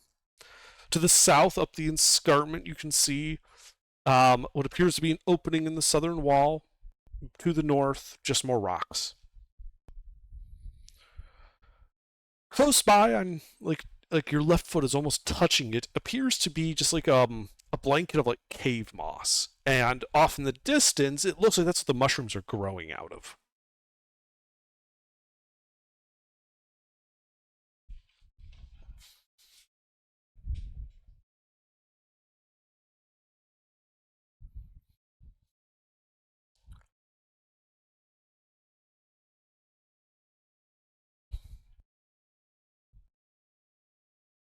Did you hear me? I did. There's just something about the map. What about it? Uh, I don't know. Something about it reminds me of the end of FFAM, the giant water pool with the weird flesh pit monster.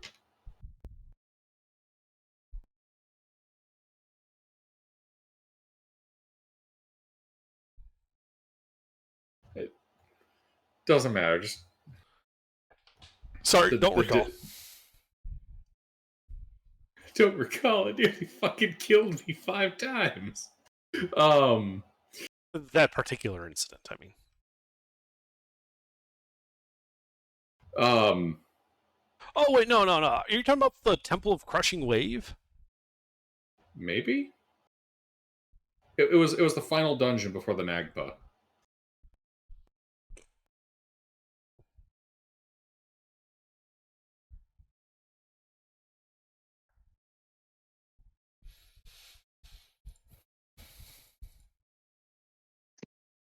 Yeah, I don't know what part that was. And it would take a long time to open Gilbert. those notes. Gilbert, you gotta realize, Underdark is DM'd for a long time. For him, that was Tuesday.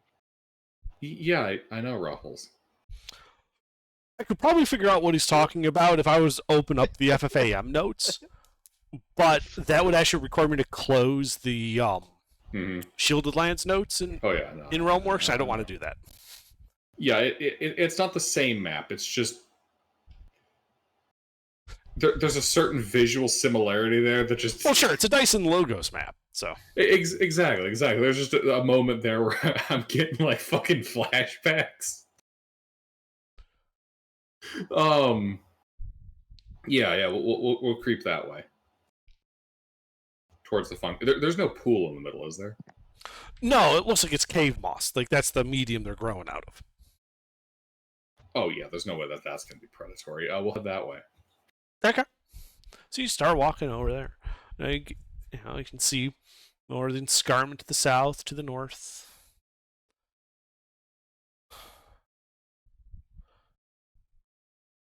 The room continues on past this brief area of moss. Several bits of mushrooms growing here. You're all alone as you stand at the edge of the moss examining these almost tree-like mushrooms, each glowing with a faint bit of like purplish blue light.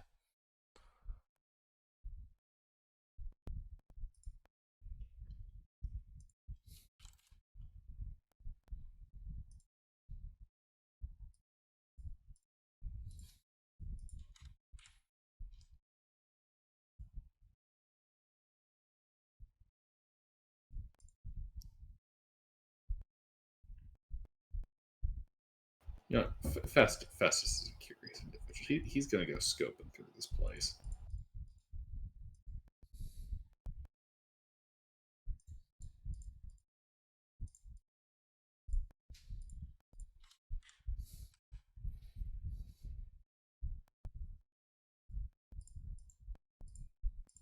Like, does he recognize the kind of fungus?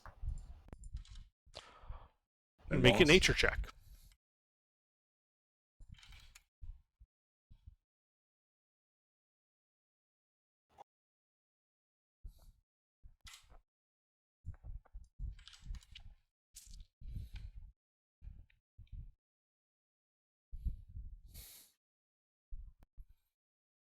So you recognize them as plum helmets, a type of mushroom that grows below ground and can be harvested, usually by dwarves or other underdark dwelling type critters.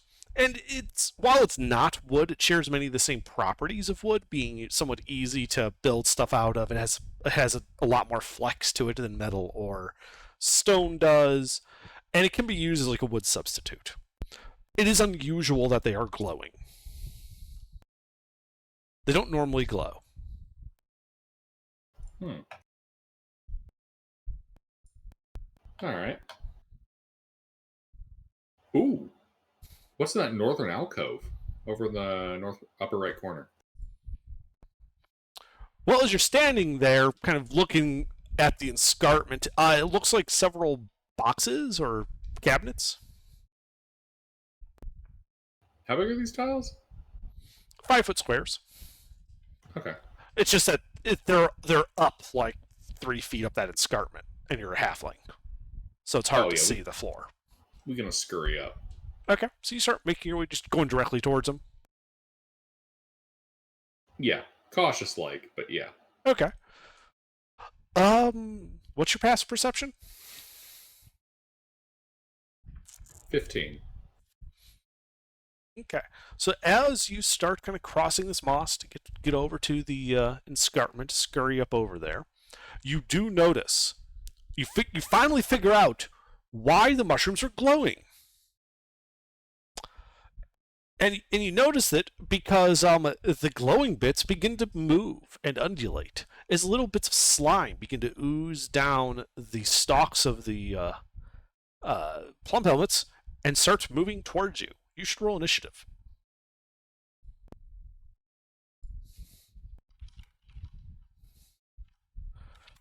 Everyone should roll initiative, but you guys are pretty far away, so unless he yells for help, you're not really going to get to do much.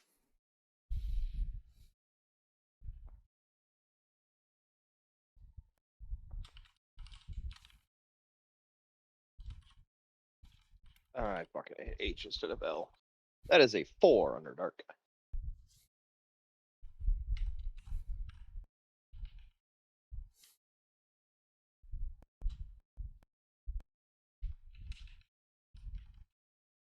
Mister. Yeah. Festus was scouting ahead and is getting jumped by some slimes. You should roll initiative.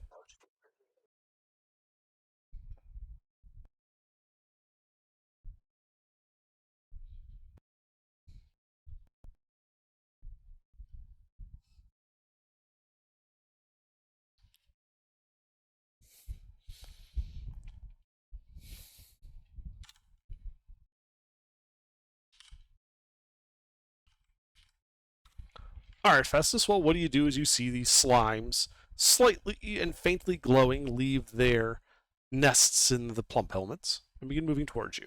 What do you do? Are any of them in melee? None of them are in melee yet. Closest Well one is 10 then. feet away.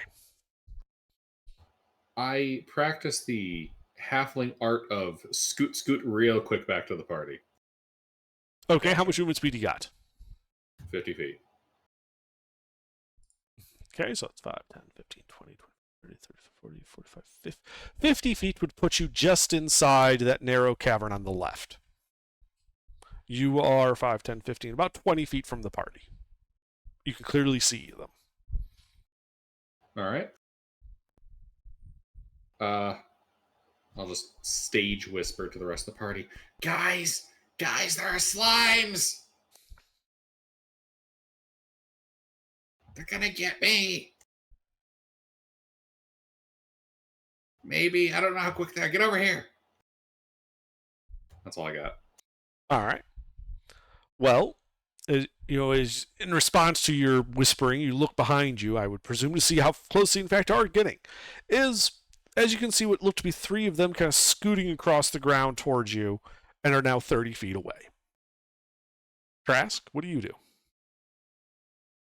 I move up towards Festus.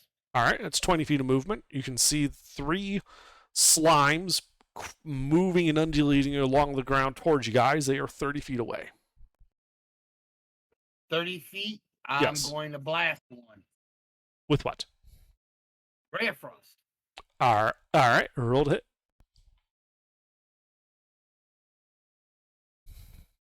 You hit. That's I hit? Oh, cool. Yeah, they're oozes. They have an AC of 8.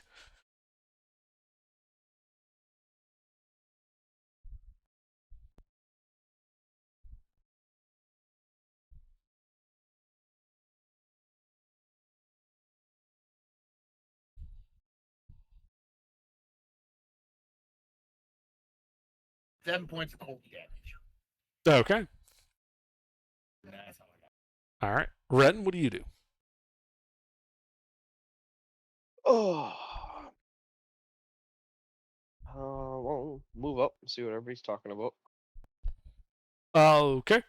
I think you guys did have a light source, right? I forgot to ask on Festus' turn. I have Yeah. dark vision. Oh, you do have dark vision. Who doesn't have dark vision? Me and Slith. Okay, but you had a light source. Yeah. Okay. Otherwise, that whole exploration bit would have been rather bad. Yeah. So you can see 30 as you move 20 feet to Festus and Trask. 30 feet away, the slime's moving towards you guys. One of them appears to be somewhat injured from a bit of frost and slower. 20-foot cube. That would get all 3 of them. All right, fairy fire. Dex save.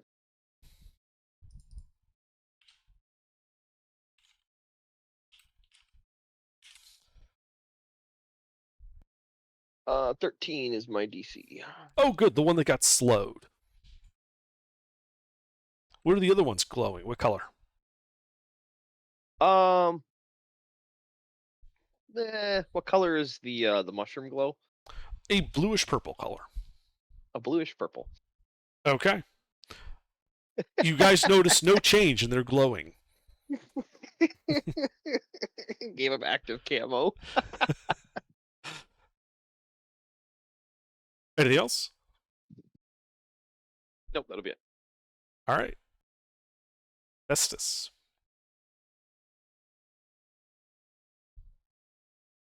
And distance? 30 feet. Firing off a bullet. Are you firing off at one of the 2 uninjured ones or the injured one? Injured. All right, roll to hit. You hit it.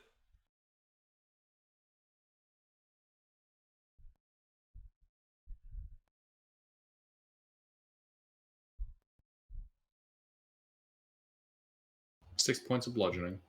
Yep. With a sound like a fist hitting some wet dough, it just plops right into it.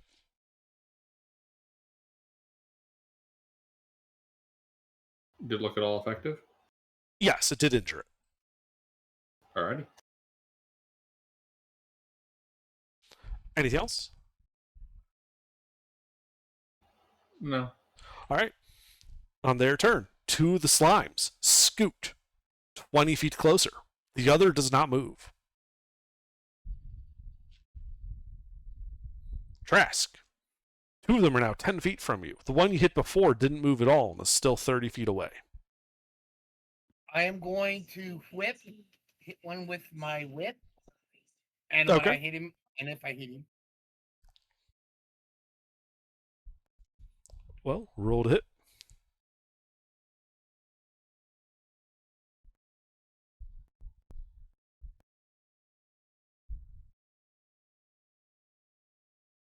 That hits. when I hit, I am only cast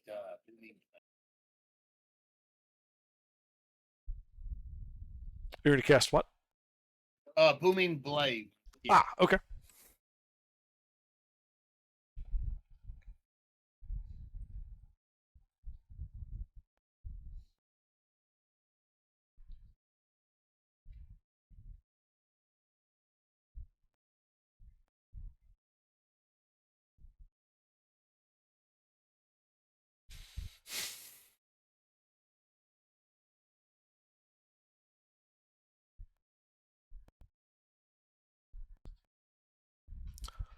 Alright, yeah, so your whip does at 5 points of slashing damage.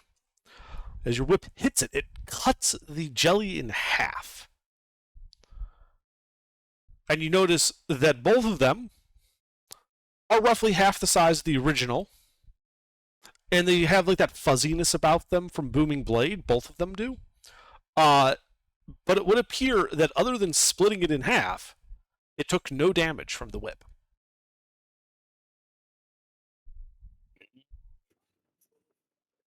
Was that one of the Okay. ones affected by fairy fire? Yes. Sorry. You are correct, it would have been. Fishing. So, and they're both still affected by fairy fire. So there are now three Okay. slimes from you, 10 feet from you. I was just pointing out if you wanted to Okay. fish. It wouldn't matter. It's No, immune to slashing damage. All right, that's all I got. All right. I'm gonna back up 10 feet from him. Sure. Now you back up a further 10 feet, leaving Ren and Festus to face the liquidy onslaught. Hey, I don't fall if I don't want to get out of the damn way. Ren? Oh.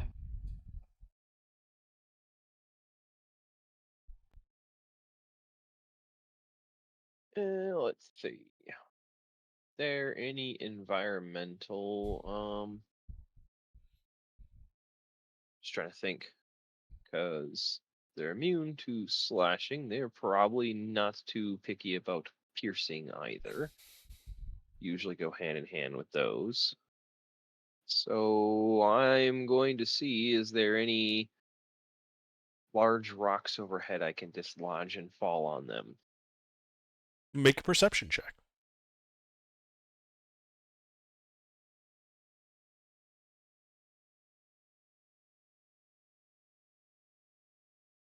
Nope. There are not.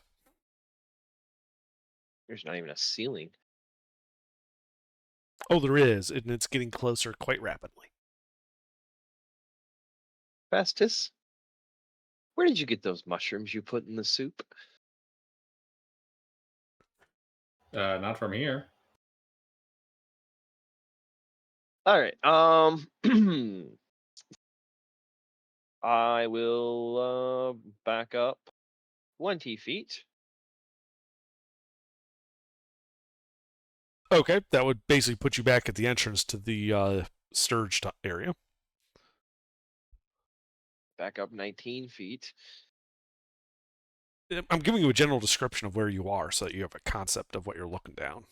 You're still looking down this hallway with the Sturge room to the back of you. I just wanted to be less close to the Sturges after you mentioned it. you hear flapping in the distance. And then I got fucking diddly squad I can do against these things, so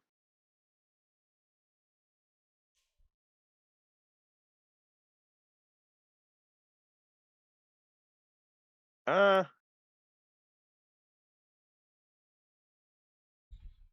gonna pull 10 feet of 10 feet of hemp rope up and start shredding it for my action bonus, whatever the rest of my turn. How much rope are you shredding? 10 feet. Okay. Sure, you're So, turning it into string. Cutting it. Yeah, cutting it down in length, and basically I want to make a fuzzy fireball I can throw at them. Ah, okay, I got you. You're making tinder. Yeah, basically I want to make a ball of tinder, but like basketball sized. Okay. Yeah, you can start doing that. Yeah, it'll take a minute. It's okay, they're not quick. Indeed, they are not. Anything else in your turn, Ren? Nope. All right, Festus.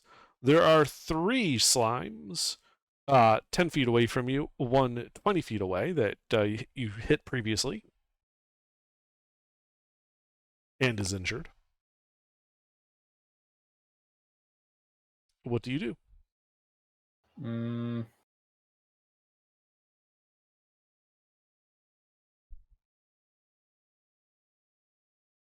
Hit it with the sling again. Are you targeting one of the ones close to you or the same one? The injured one. All right, roll to hit. Wait, how close is the one's close to me? 10 feet away.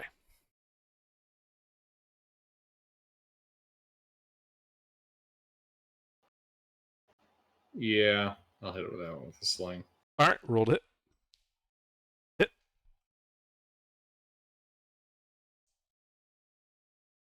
4 points of bludgeoning. I'm going to back up 10 feet. Okay. Yeah, you back up 10 feet. The slime does appear to be injured by your bullet. Anything else? No, that's it. All right, yeah. Well, the slimes charge down this tunnel with abandon right at you. It would appear that the actually, let me make a roll for this. Yeah, one of the small ones is in front, followed by the big one, followed by a small one, in a line right in front of you. They are in the one in front of you is in melee. The big one behind it could get into melee next turn, but it wouldn't be able to stand there.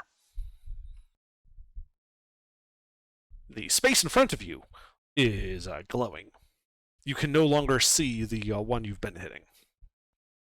It is obscured by the fact that you've got a same-size slime right in front of you, 5 feet away. But that is all, because they had to dash to get down there that fast. Trask. I am going to. There's 3 left, you said? So you can currently see 2. You know that there were 3 10 feet from Festus when you backed up the 20, and that there was another big one off in the distance.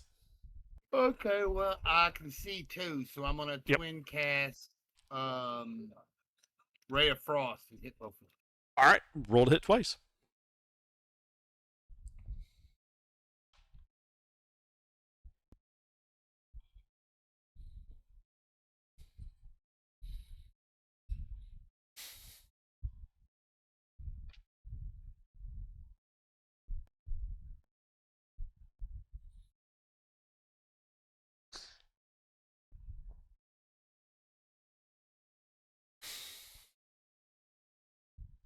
Those both hit.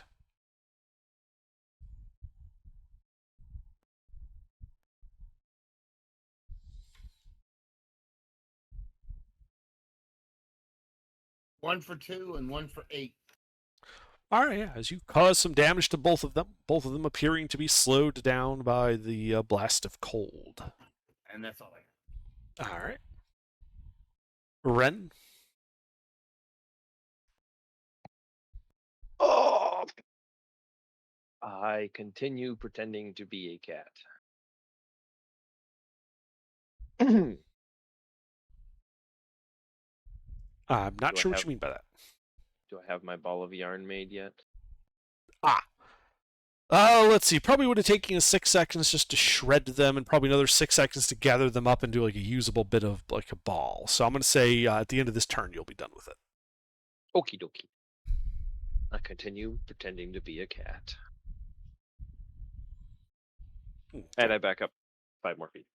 All right, you back 5 more feet. You're back to the yawning expanse as you step into the Sturge's room. Chill, damp air blows past you a bit, I shiver. as you should.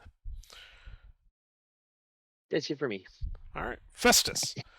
There's a bit of a smaller one right in front of you, and a larger one behind it.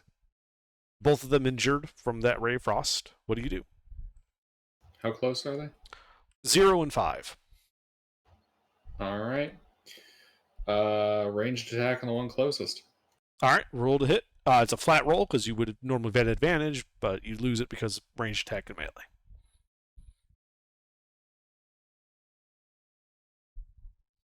Ironically, that's worse for me. If you use a melee attack, you have advantage. Yeah. Oh, yeah, I suppose there's that. I just meant like on the grounds that if I nat 1, I can just roll again because halflings. Ah. Yeah, I'll just hit him with the sling. Hey! You miss. No, I get to re-roll. Ah! Halfling luck.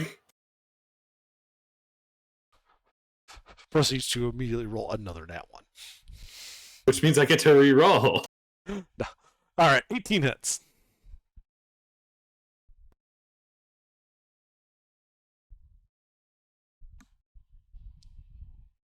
Is it dead? No, it is still injured. Damn. Does it not appear very effective hitting them with bludgeoning? No, it appears to be normally effective. They just have a fair amount of hit points. They've been nursing themselves on those trees for a while. Gotcha. Yeah, ready. That's all I got right now. All right. Well, the little one's going to try to slap you with a pseudopod. There's a 14 hit. Yes.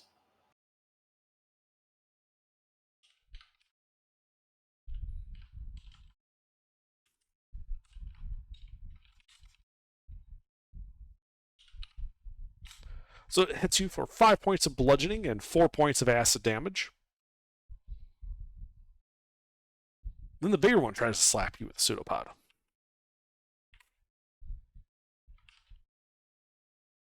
Oh, yeah. Dealing 8 points of bludgeoning and 2 points of acid. Yeesh.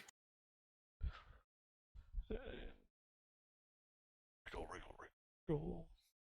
Oh, you know what I forgot? A turn ago, they had been booming bladed, and then they moved, and we forgot to roll damage for it. Trask, what's the damage on your booming blade? A D8. You should roll that then. They did move their previous turn. I forgot. We'll get.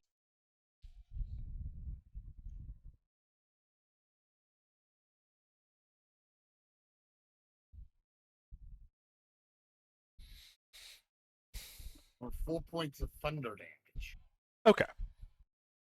So, yeah, they got closer. Festus, when you hit it with your sling, you bloodied it. The small one in front of you. Good to know. And that is it for them. Trask, it is your turn. I'm gonna. How many are left? You can see 2 of them. They're coming down the small hallway in a line, so you can only see the ones in front. All right, I'm gonna I'll magic missile those 2 bolts apiece. Okay. Well, they strike unerringly. Roll damage.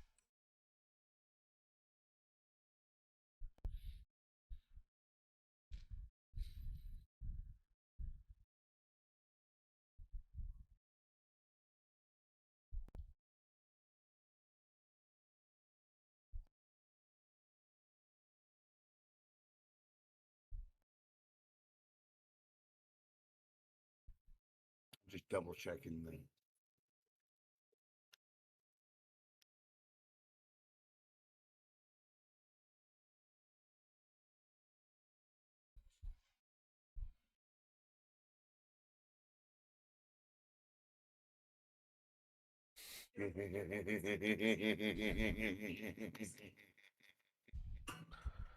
Wow. Okay. Well, So that's so the first one gets hit for 4, and the second one gets hit for 10. all right. Well, the small one in front is near death. The big one is not even bloodied yet. Oh God. Oh, okay. That's all I can do. Okay. Ren. Are they all rolling with the fairy fire? We only forgot once so far. Misters didn't make an attack. All right. Festus was a flat roll because he was range attack and melee. I cast improvised firebolt. Okay, you light your ball of tinder on fire and huck it. Roll to hit.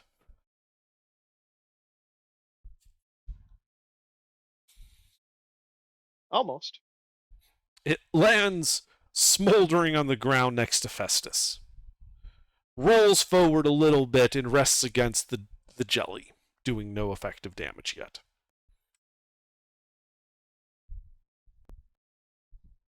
It's a slow burn. I back up 5 more feet. Okay, yeah, you back up 5 more feet. And I pull out 10 more feet of rope.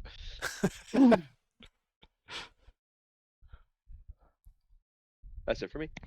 All right. Festus, there is a burning ball of shredded rope next to you. and a hostile slime directly in front. Okay, Ruffles, what is your plan here? Fire.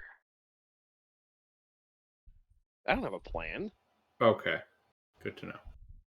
Figured I'd double check. I'm gonna beat feet a little bit under. Okay. Do you have anything that prevents attacks of opportunity?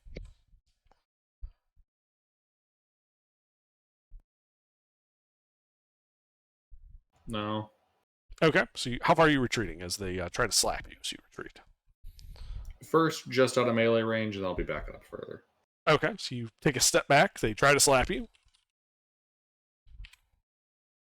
Do either of those hit?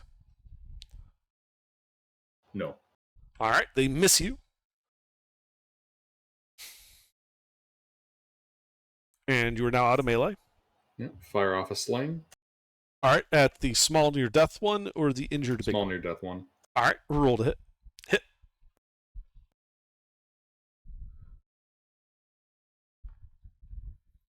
Okay. So your bolt hits it. And it begins shrinking as like more liquid ooze kind of starts going out of the hole. That liquid ooze begins to spread out into a slick patch on the ground, which then touches the ball of burning rope. You begin to feel the air, this breeze just blowing past you towards this, as it ignites. Oh no, it doesn't. It's not explosive.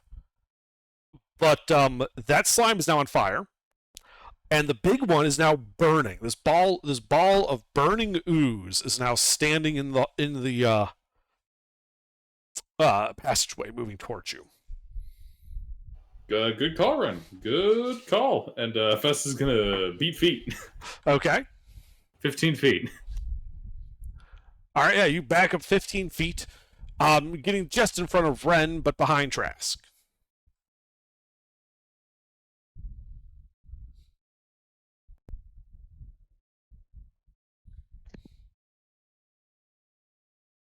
Used properly, fire is a very effective weapon. Anything else on your turn, Festus? No, just that. Okay.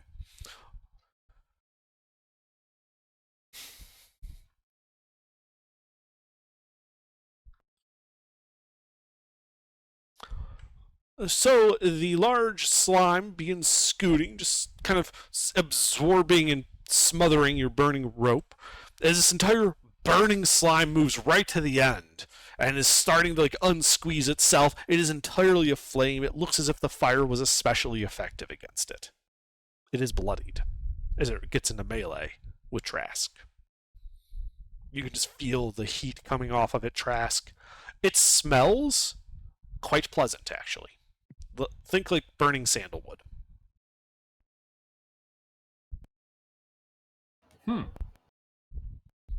Yeah, funny. Not everything smells horrible.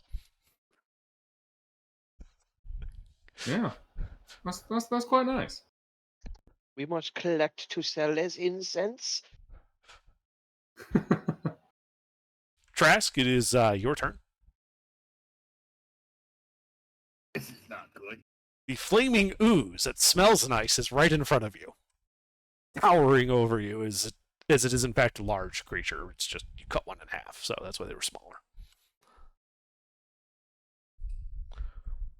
Wall of burning jelly in front of you. What do you do? Well, I am not exactly sure.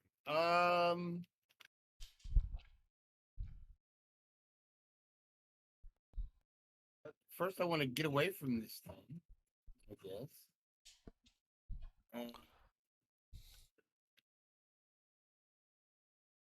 But I'm running low on spell slot.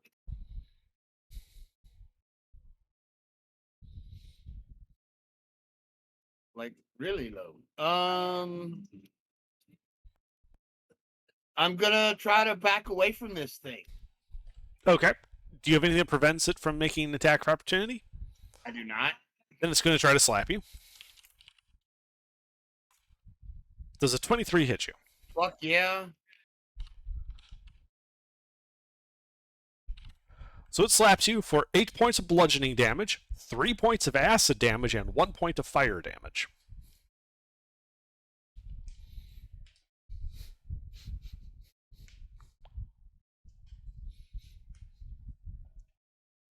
$12 points. Okay. Ow. That's not good. I didn't like that. But you are out of melee with it. All right, I'm gonna back up 35 feet if you can. And I mean, you could retreat to the north towards the entrance where the water is starting to seep through and the dead sturges lay. Is that where the party went? No, they just backed up a little bit. You're going past them. Right, yeah. I just want to back up a little bit past them. Yeah. I wanna go Okay, past so you get to the other them. side of Ren as he's And fiddling with his then- rope ball. And then Ray of Frost. And then Ray of Frost. Okay, roll to hit.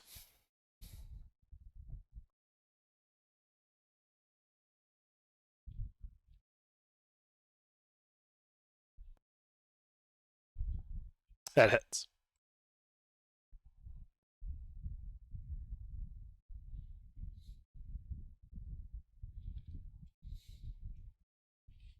Son of a bitch. It's Well, for you do a 1 little bit of point, damage to it, and it slows and it down. loses. Yeah, it slows down. The patch of it, you put a small patch of it out from being on fire, but it very quickly thaws and reignites. Still entirely on fire. Okay. I am done. Okay. Ren. Back up 15 feet and continue fiddling. Okay. You continue fiddling. You finish it at the end of your turn. Anything else? Nope. All right. Festus. Distance? It's like 10. No, it'd be about 15 feet from you. How?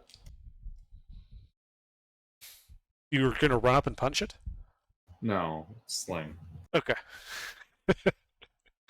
The eternal confusion of what Festus is doing in any given moment with his sling. That hits.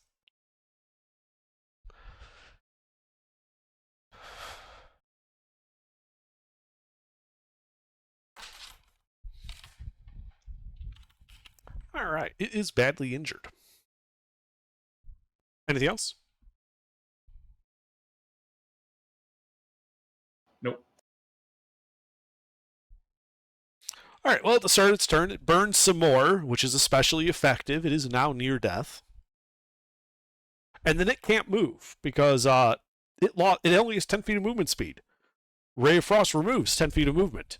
Since dash is only what movement you have, it's doubling up on 0. So it's stuck.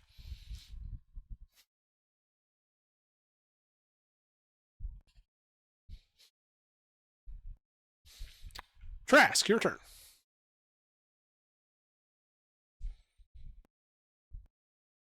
I'm gonna Ray of Frost him again. The big one. All right. Roll to hit.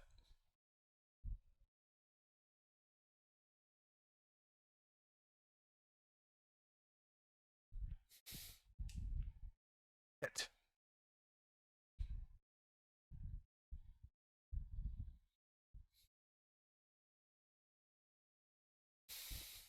Six points of cold damage.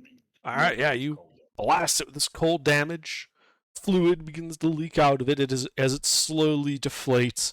It's sticky morass just spreading out, and being inflamed. This tunnel, as it melts down, you realize that all of the oozes that were stuck behind it had already died, and it's just like this sticky tunnel of flame at the moment. Okay. You guys are out of initiative. I am done. The slimes are dead, but the tunnel is now on fire. I have no idea how that happened. A nice calming scent of sandalwood, is emanating from the burning ooze.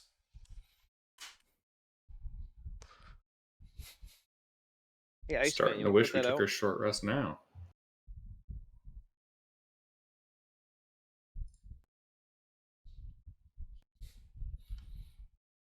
Hey, Trask, you wanna put the fire out? How am I gonna do that? Ray of Frost. Just pew. Pew, I pew, start pew, ray pew, of pew, frosting pew. to put the fire out under. Okay, so you have a problem though. So you blast with Ray of Frost, right? It puts a patch out, but there's so much of it that it very quickly reignites. All right, I'm out of ideas. Somebody give me something else. Same thing that happened to the body of the big one, right? You blast it, it goes out, then the surrounding fire just remelts it and just reignites rather quickly.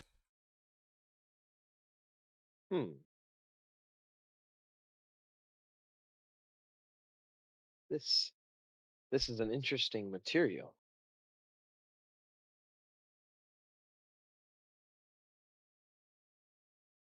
Oh, let's see. I have some shitty daggers. I'll go with a spot near the edge, and just scoop a little tiny bit from the edge of the gel that's on fire. Okay.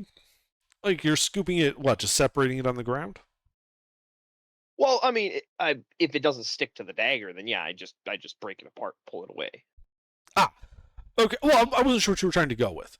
So yes, Yeah. it does stick to the dagger as you kind of scoop it away. You can see that it's on fire, and also you can see like a little bit of sizzling on the contact it meets with the metal. You think it's acidic. Hey, Trash, shoot this one. Okay, I shoot that one. Roll to hit. If you roll a nat 1, you miss the dagger and hit him. I mean, I He's am holding holding it. it out to the side, so And on that 1, his aim is real bad. you can hit my arm. Yeah, you have a 5% chance to shoot me in the arm. Basically, yes. If you just hold out a dagger to ask someone to shoot you, yes. Yeah, no, you hit the dagger, which freezes it, and it goes out.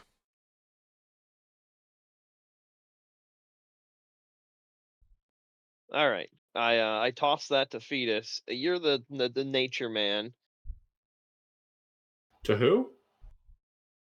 To you, What was that name though? Fetus. I don't know any fetus. I didn't stutter.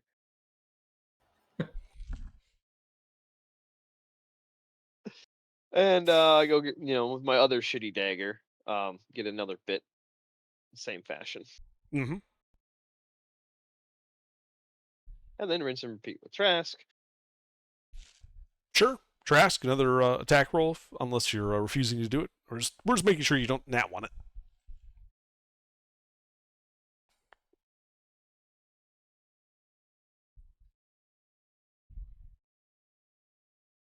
All right, yeah, you put out that dagger's worth. And then I'll take and just with one of my nicer daggers, take and tap against the frozen gel and see if I can get it to break off the regular dagger. Like if it cracks, breaks, I don't care. I'm just basically smacking it with the heft, the back of my blade. Right. Yeah, you're able to just scrape off this kind of think like a yellowy translucent molasses that's been chilled. All right. Well, then I go get more. Okay. Also, that shitty Start dagger is a collecting a dagger -1. Yeah, both of them I would assume are. That's why I'm using the back of my good daggers to Yeah. break it off. Well, it looked like that when it was frozen into a semi-solid, it wasn't like it didn't like damage your good dagger when you were just scraping it off. Okay.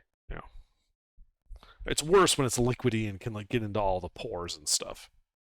And I am going like 15, 20 feet away from the ignited part when I'm breaking this off. I'm not just doing it right next to it. Okay, sure. Just know, immediately don't falls really back wanna into the dig- fire. I don't want to dig and Terrific. fill my own holes by myself. I gave you Festus, I gave you one that had it stuck to the dagger so you could investigate and play with if you wanted to. Yeah, I'll look this over. All right, well, Festus, give me an Arcana check, as this is not really a nature thing at this point. Yeah, and then Trask and I'll just acquire more. Okay. Yeah, so it's burning away merrily. You guys spend a couple minutes acquiring, some amount. And Festus, from what you can determine, between what it was absorbing from the plump helmet plus the moss plus whatever spawned this thing, it had basically turned into a sort of subterranean block of incense that was animate. And by chilling it to put it out and kind of putting it on the dagger like that, you could essentially use it the same way you would use incense. Very nice. And the amount you're able to gather before it burns away to just useless residue is about 20 blocks worth of incense. All right. Gilbert, you got that? That might be something for you to track. I'm at my weight limit. I'm halfway with dump strength. I can barely carry. Well, what then I have. the cleric should track the incense. How about this? I'll track it because I know Mister's not going to on his body.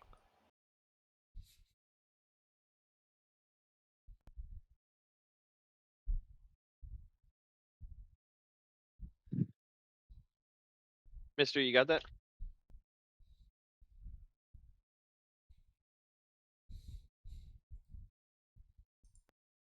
Mister. He did say he was in a BFK for a bit. Oh, I missed that. I apologize. That boob. But yes, eventually the All right, I'm fires back. do go out, leaving only a sticky residue behind. And you have like 20 blocks worth of incense of rescued material. Congratulations, Drask. You have acquired 20 blocks of incense.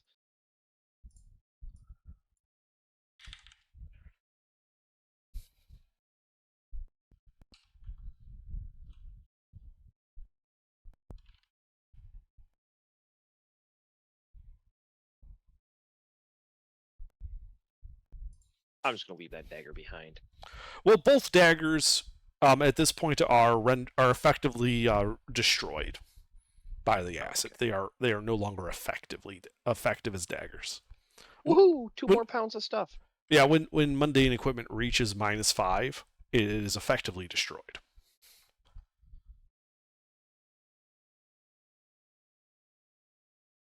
Works for me. I don't have to carry around 2 daggers. I have my own.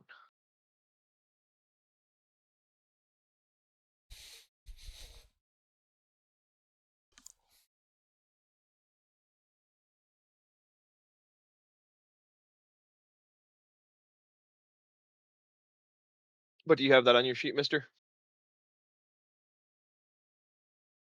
Yeah, how many pounds? 20 blocks of incense.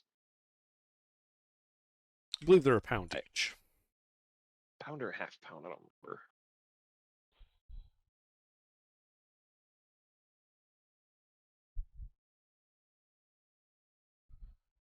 Let's call it a pound. Keep it easy.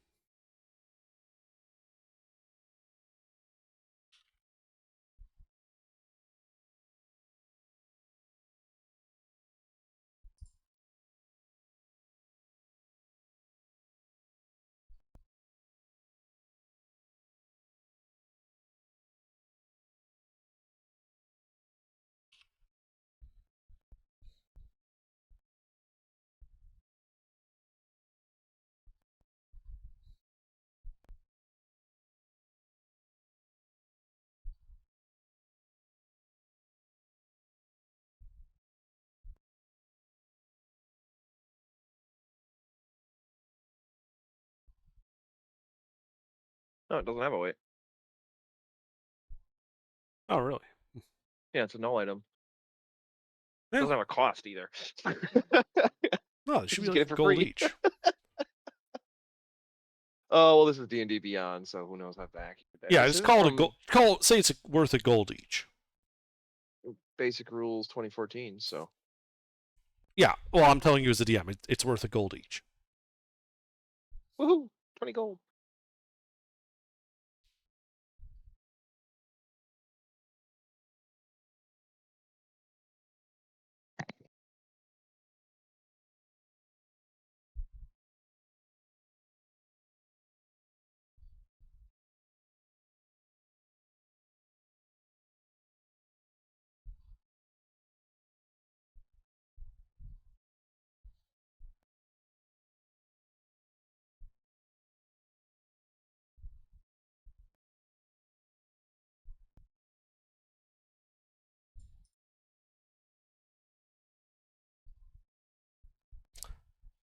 Aha! Found it in that reference I have. Sorry, I misspoke. Not 1 gold, 5 gold apiece. Fancy. Probably because of sandalwood. Yes. That's what I was looking up, was aromatics and sandalwood oil.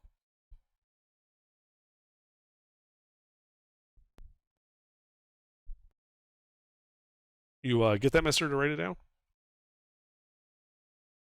Yeah, I got it. Okay. But yeah. A few minutes go by, the fire goes out. What little smoke there was, it was a fairly smokeless fire. Dissipates, just leaving a sticky, blackened morass covering the 5-foot wide passage to the east.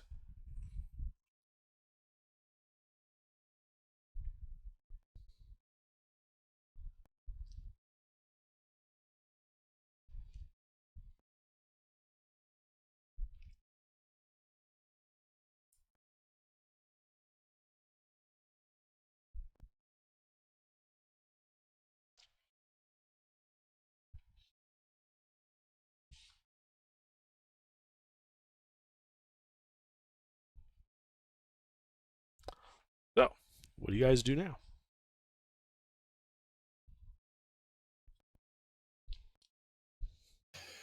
Well, do we want to check out the door? Or do we want to keep checking out the cave system? I kind of want to check out that part of the cave system I was distracted from by the ooze. There are shelves over there. Let's go check it out.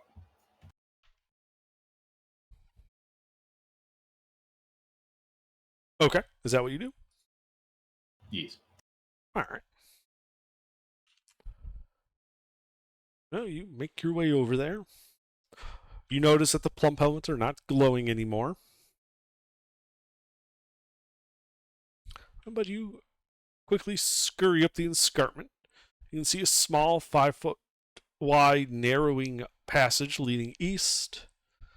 And you can see what appears to be a chest and 3 cabinets like armoires, but more rough looking.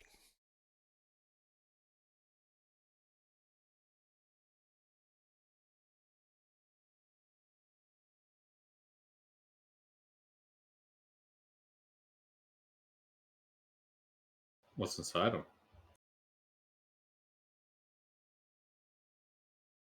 Hang on, I'm just updating the map for you.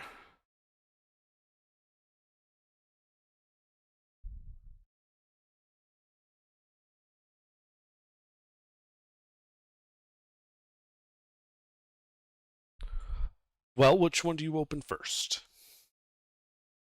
Armoire. Okay.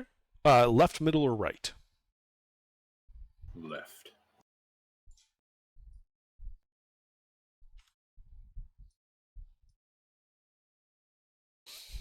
All right. You open up the left one, which is unlocked and opens to reveal a set of mining clothes, a pick, an axe, and what appear to be a set of mason's tools.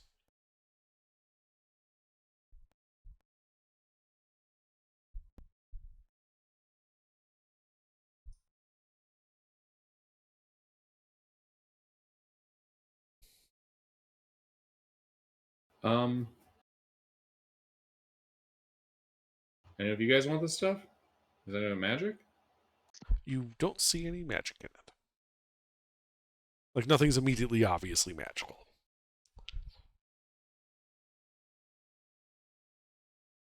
All right. Move on to the next one then. Okay.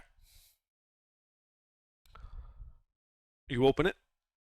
The bottom looks almost like a feeding trough, except it has like a handle for carrying it, and there are 3 brooms set into the cabinet.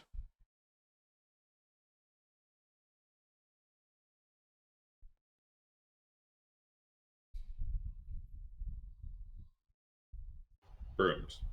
Brooms, yes. All right. Next one. Okay. The next one is locked. Hey, Ren, can you pop this lock? I pop the lock. All right, give me a Thieves' Tools check.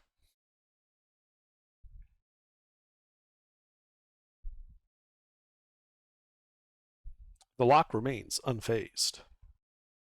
Oh, I try again. All right.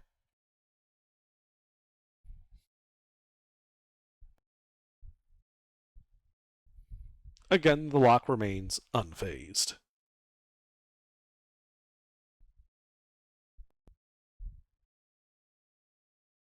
Ah, yeah, you hear a click. You're pretty sure you unlocked it. I back up and bow. Then it explodes. No, I'm just kidding.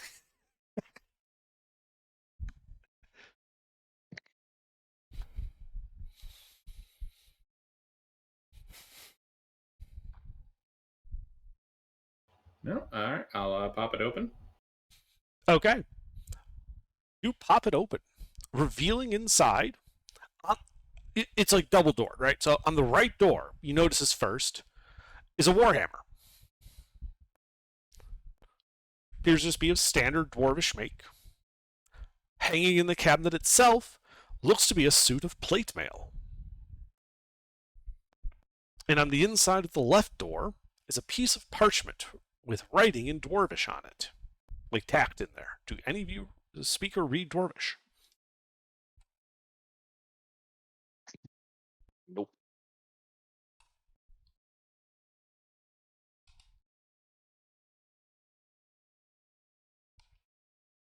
Yes.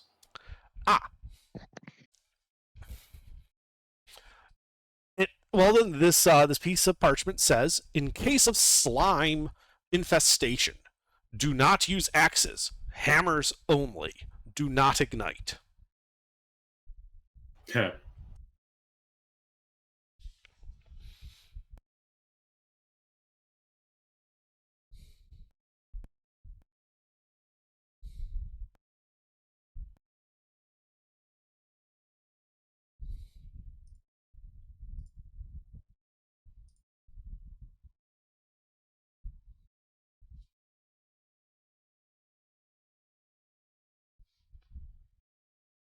And, sorry, Realmwar's taking a while to load it. It is signed with a name.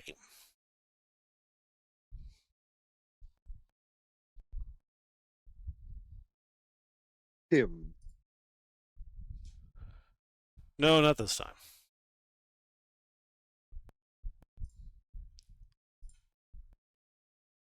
It is signed Obed Bender.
Alright. I'd like to check out the western corner of the main chamber, or eastern corner of the main chamber, just to see if that dead ends or not. It does not. From what you can tell, it looks to go forward about 10 feet, where you could turn left and keep going north, or it continues to bend slightly to the south and heads southeast to what appears to be a set of carved stairs heading upward.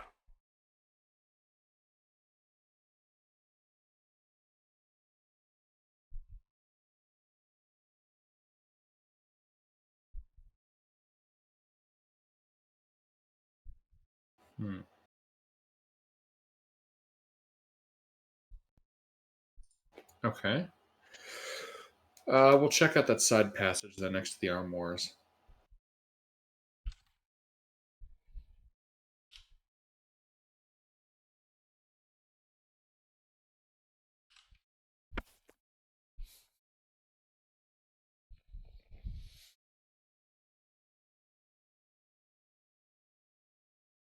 All right. Well, as you look into it, you can see that it starts at 5 feet wide, but actually starts squeezing down to a point where it looks like it's only going to be about 3 feet wide.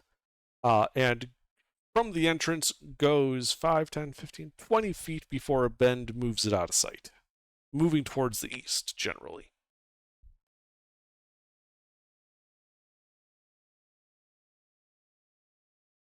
We'll follow that. Okay.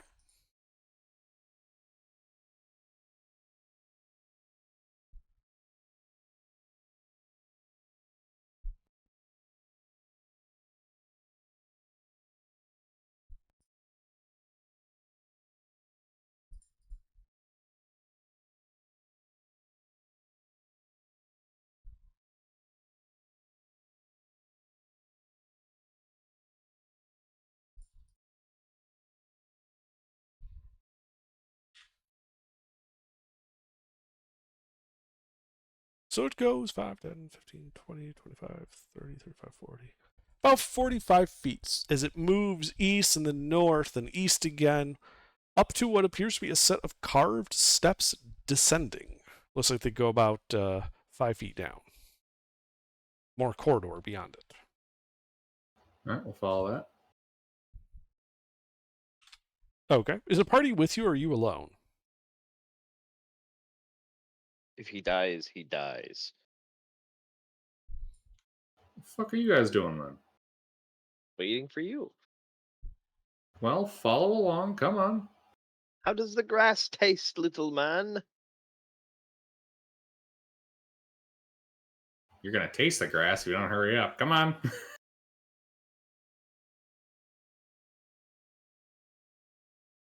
am not a sheep. Cannot herd me. You want to bet?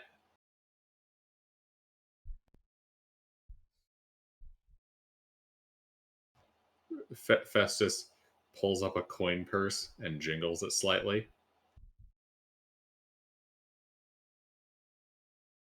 Ren shrugs. I thought for certain you city types would go for that. Oh well. Come on, let's get going. There's stairs to check out.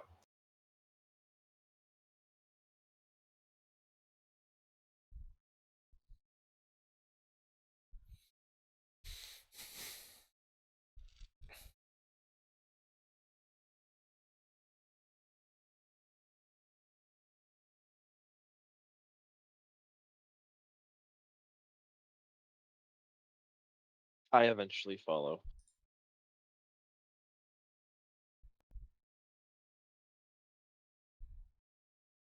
Okay. So the steps lead down, and almost immediately the cavernous hallway kind of bends to the south and bends back to the east for a small 2-foot wide opening heading south. Through this opening, you can see that it goes about 5 feet and begins to open up into a large chamber. Deep red light and cackling laughter seem to come from it, as you can see what appears to be a deep escarpment and part of a of like a curving path heading downwards. To your left, you can see that the corridor continues 5, 10, 15, 20, about 25 feet before bending away out of sight. Several sarcophagi visible in placements in the wall.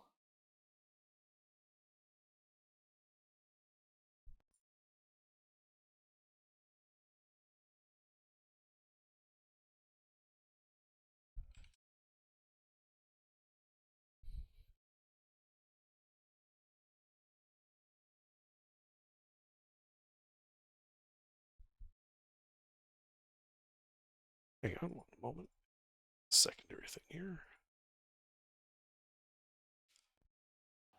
I'll be right back. There's this weird thumping I keep hearing, and I don't know where it's coming from. I'm gonna be right back. Not me.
Everybody still here? What's going on?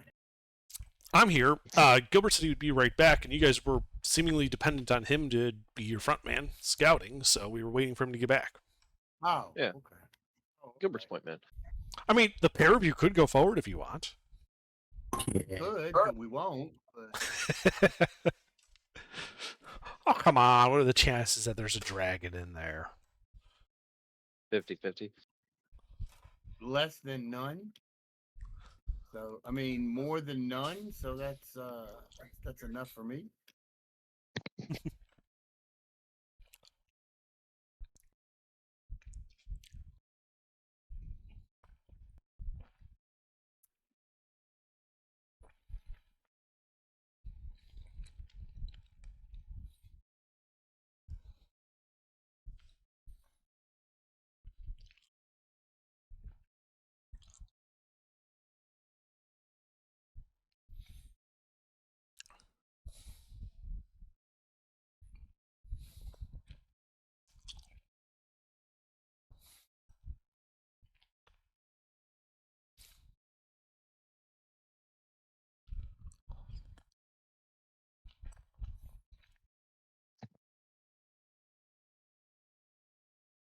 So under what I was saying earlier, I figured, well, Murphy's Law, he'll come right back as soon as I start talking about campaign 2. Uh huh. So what I'm doing is having a system basically called logbooks, and it's a adventure town. Like, it is all about adventuring. And one of the stipulations is there's a ruling body that if you want to adventure, you have to report your findings as a collective effort to explore this place.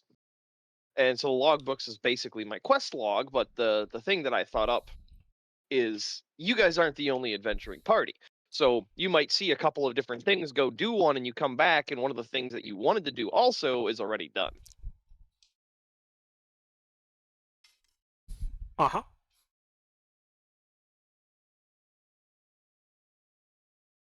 Because it's a big map, and you're not the only ones exploring it.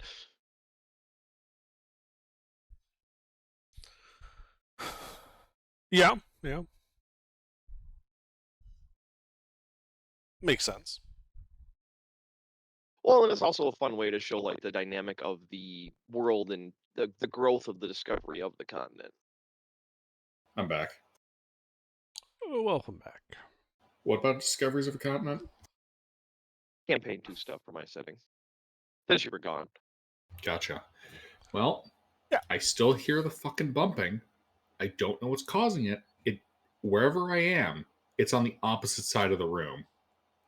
I've checked the whole fucking house and it's driving me up a goddamn wall. Then it's above you or below you.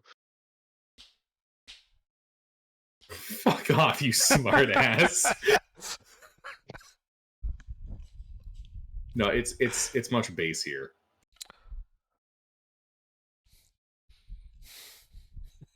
Do you have a top load or front load wash machine in your house? Already thought about that. Look. Obviously, Santa Claus is training his intern, right? He's just on the roof. Just don't worry about it.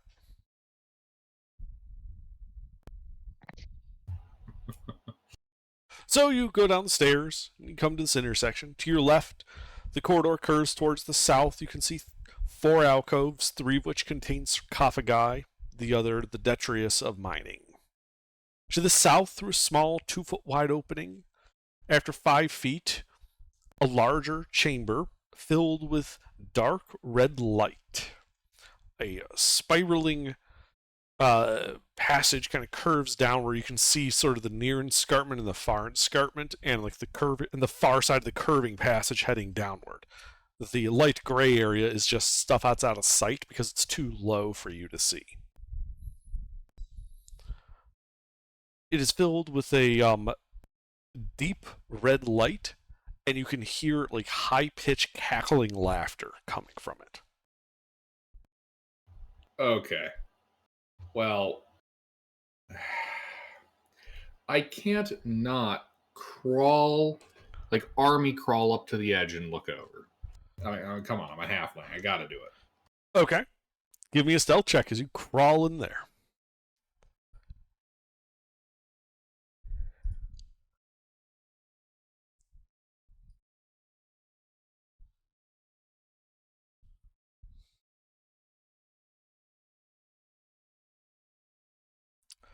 Yeah, so you see this hideous floating sack of flesh with a large central eye, like a mouth that appears to be permanently gaping open and emanating this high-pitched laugh, and several tendrils skirting out of it, ending mostly in eyeballs. Though one of them you can see looks like it has like an eye patch over one of them, and it is occasionally directing like one of its tendrils to grab a piece of equipment. And down at the bottom of this pig, you can see like it's just got like bits of random equipment, some of which are clearly magical, as it just tosses it into this gaping hole from which this deep red light is emanating.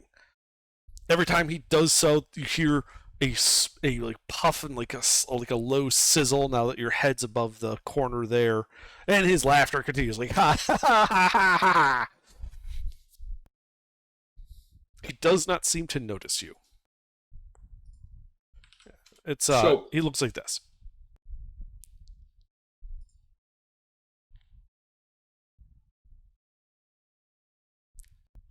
We have a fucking beholderkin throwing magical loot into a fucking volcanic vent. Uh-huh.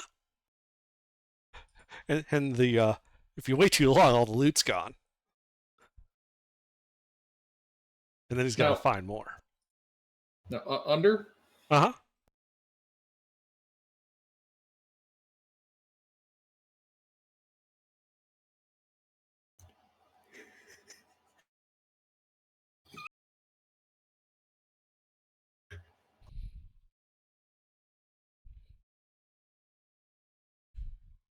I'm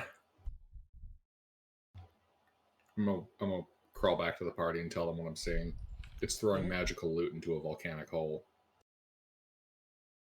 And by the way, the hole was shaped like that.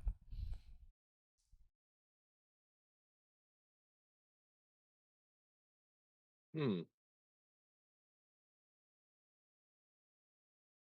We should like stop it. Yes. Us take on a beholder. That's not a beholder.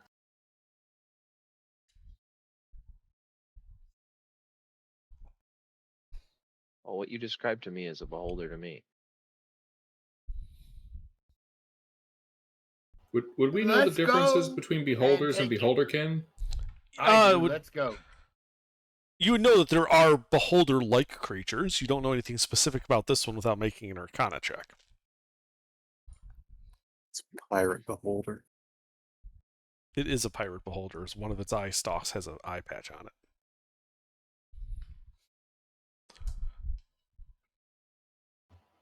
No, just that's a pirate beholder. Maybe he's friendly. He sounds joyous. Okay. Army Yeah, crawl go back talk to him. over.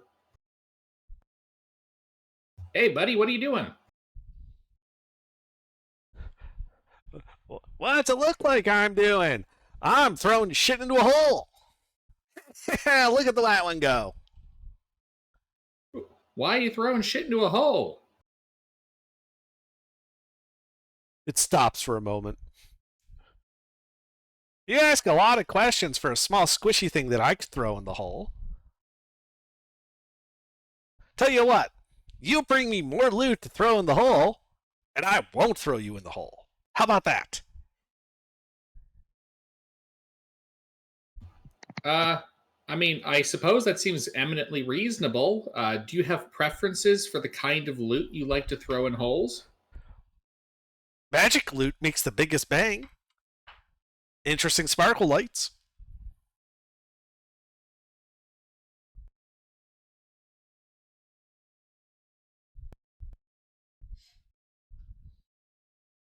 I see.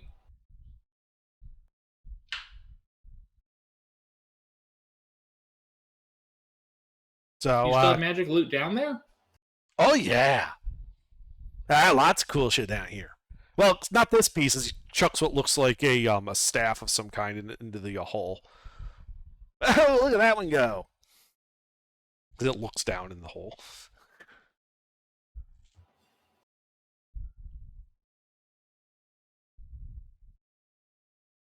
How much loot is underneath him? Make a perception check.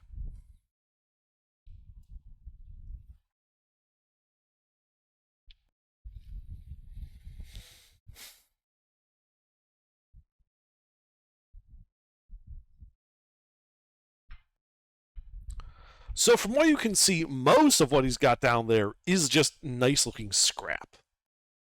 However, as you're looking, you can see very clear that there is a mace and a breastplate that are very clearly magical. And, in a minute, he's probably going to get to that mace. Another couple minutes after that, that breastplate. But the way he is, he's throwing everything in the hole. And appears to be enjoying himself quite well doing so. But most of it does not look to be particularly valuable. But there's definitely at least 2 magic items down there, one of which he will get to in a minute. Trask, Ren, you guys got any ideas for how we can get that mace or that breastplate?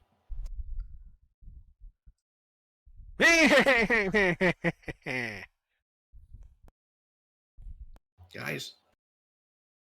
Well, there is the traditional way. What, mister? There is the traditional way. Yeah, but do you have any clever ways? No.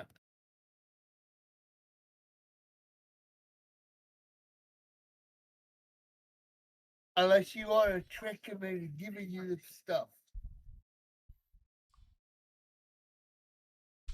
Ooh, sparkles.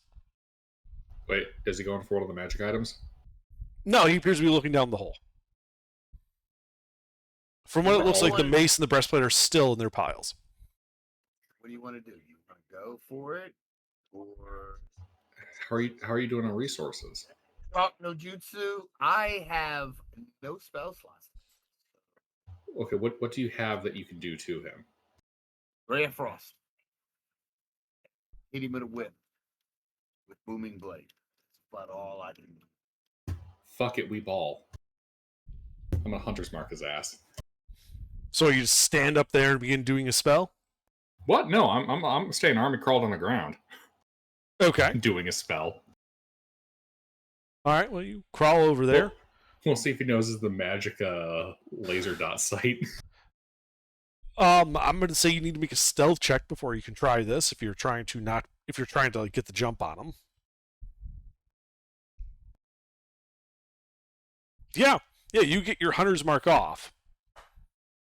And you just hear him go, wait a minute! And you guys are rolling initiative.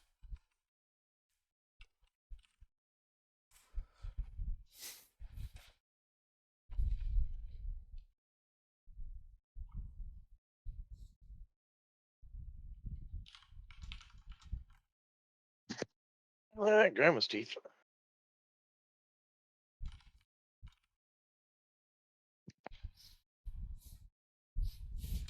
Alright, Trask, what do you do? And I see the monster. No, currently only Festus has line of sight. He's at the top of that escarpment. You'd have to go over to like the cliff edge to look down at him. He's down in the pit. All right, I'll move over to the cliff edge and look down at him and blast him. Okay. So you look over the pit. He's just glaring at Festus' very much angry eye. All right, roll a hit. That misses. Bolt goes down the hole. One of the eye stalks looks down the hole, and despite him being angry eye, he starts hearing like he's trying to suppress it, but he can't. All right, that's all I got. God, it's Beavis and Beholder.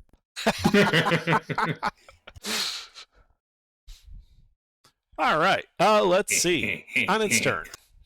Well, it can fly, so it's just going to float up 20 feet, so it's level with all three of you. All three of you can now see it. And it's just going to start casting beams. Let's see. So, first at Trask. Trask, he shoots a grayish beam at you, and I need you to make a wisdom save versus sleep.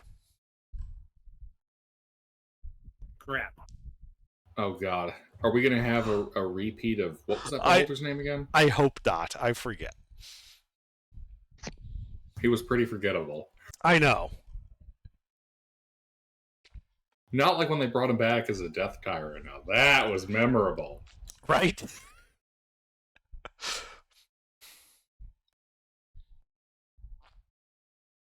All right, that passes. You do not fall unconscious. Yay. Second beam at Festus. Also a sleep ray. Wisdom save versus sleep, Festus.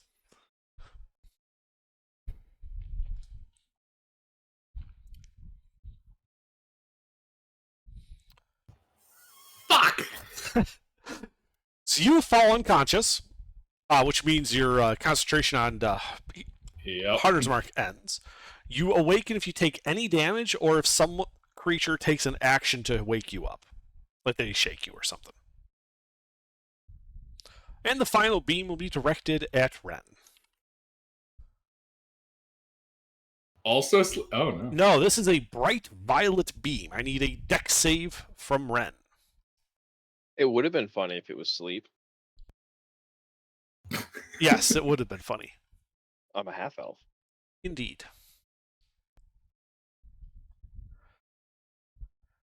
I'll just call it here tonight. Fuck our rolls, right? All right, Ren. How many magic items do you have?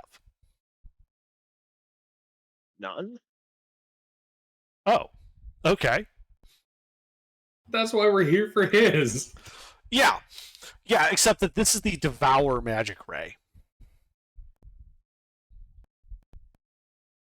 And by having nothing on it, this beam, despite hitting you, has no effect.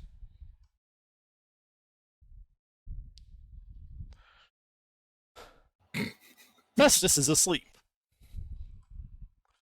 Ren, at the start of your turn, as you are within its stunning gaze, unless you avert your eyes and are effectively blind, you must make a wisdom saving throw.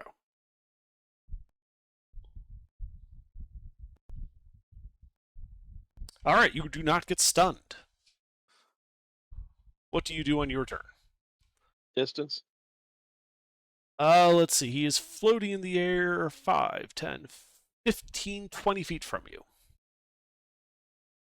All right. I aim Uh-huh. and throw a knife at his eyeball. Roll to hit.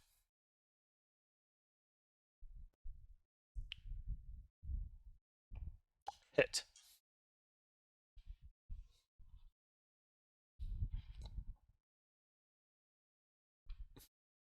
11 piercing. Yeah, that hurts him as he goes, ow, ow, ow, ow, ow, ow, ow, ow.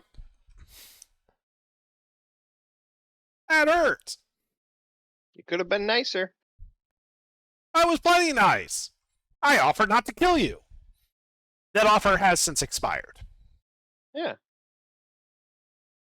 Money back guarantee. understandable. Just unfortunate for you.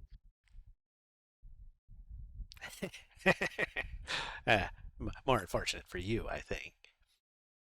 That's it for me. All right. Trask, at the start of your turn, unless you choose to avert your gaze, you will need to make a wisdom save versus stun. I am going to avert my gaze.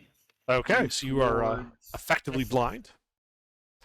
Yep, you I'm move. moving. I'm looking towards. I'm moving down a little bit and moving towards Festus so I can wake him up. All right, yeah, you move over. You're next to Festus.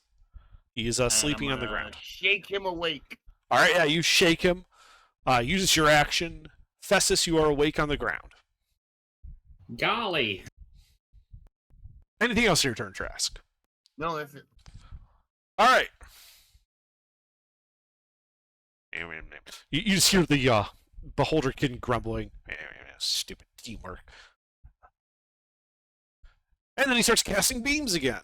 First targeting Trask.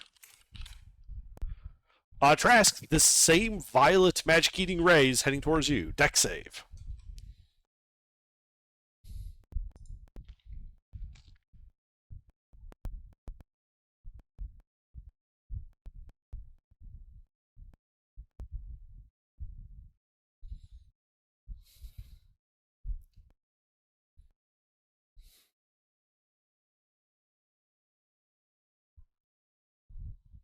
All right, you dodge it. Second beam at Festus. A bright green beam. I need a con save from Festus.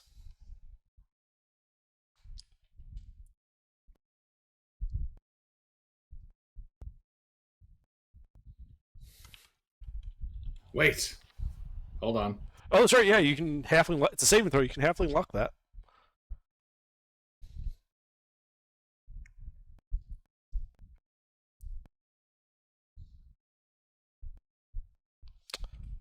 You still failed.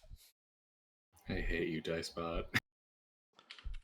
As the enervating ray hits you for 18 points of necrotic damage. Sweet Jiminy Christmas. Final beam at Ren. 4. Bright yellow. I need a con save against paralysis from Ren. You resist it and are not paralyzed. Alright, Festus. Unless you choose to avert your gaze, you will have to make a wisdom save versus stun. Give me just a second on that. As his balefly is looking over all of you. Gotta check if these spells that I can use require that sight.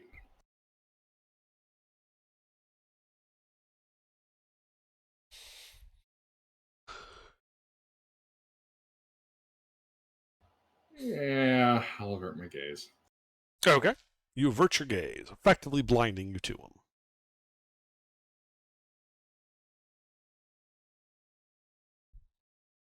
What do you do now? That doesn't cost you anything. It's just the start of your turn. Mm-hmm. Give me a second. I gotta find the right creature.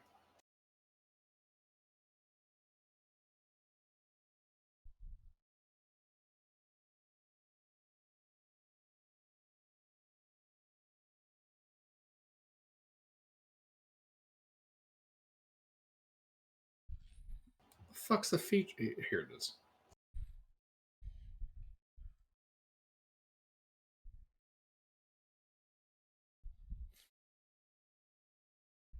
Okay, we'll just favored foe him.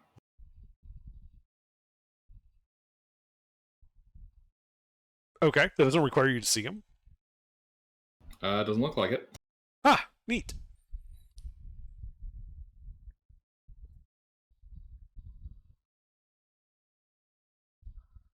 And you hit him. I assume this was your sling bolt. Yes. 6 points of bludgeoning.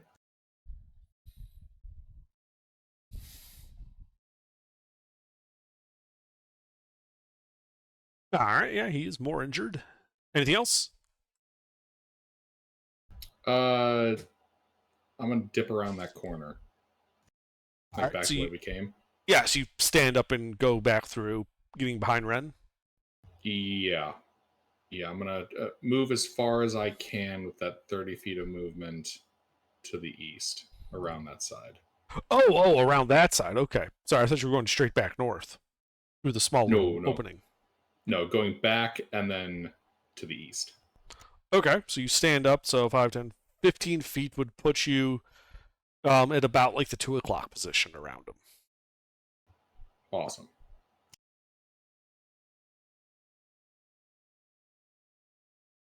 Anything else? No. All right. Ren, do you avert your gaze? No.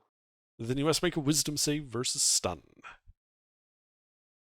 You are stunned to the start of your next turn.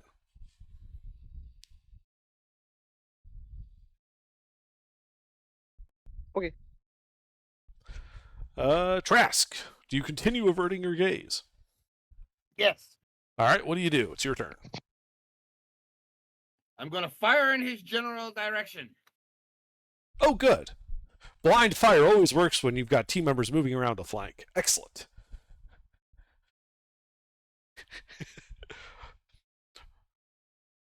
What are you firing with? Ray of Frost. All right, well, it's an attack at disadvantage.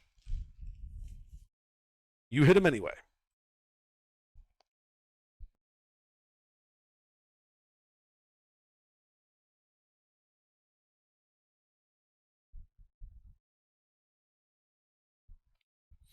Five points of cold damage.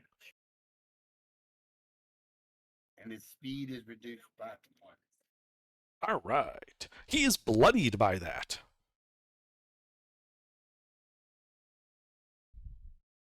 Ow, you wily spellcasters! Anything else? That is all I have. All right. He shoots a beam at you, Trask. It's a beam of fire. Make a dex save.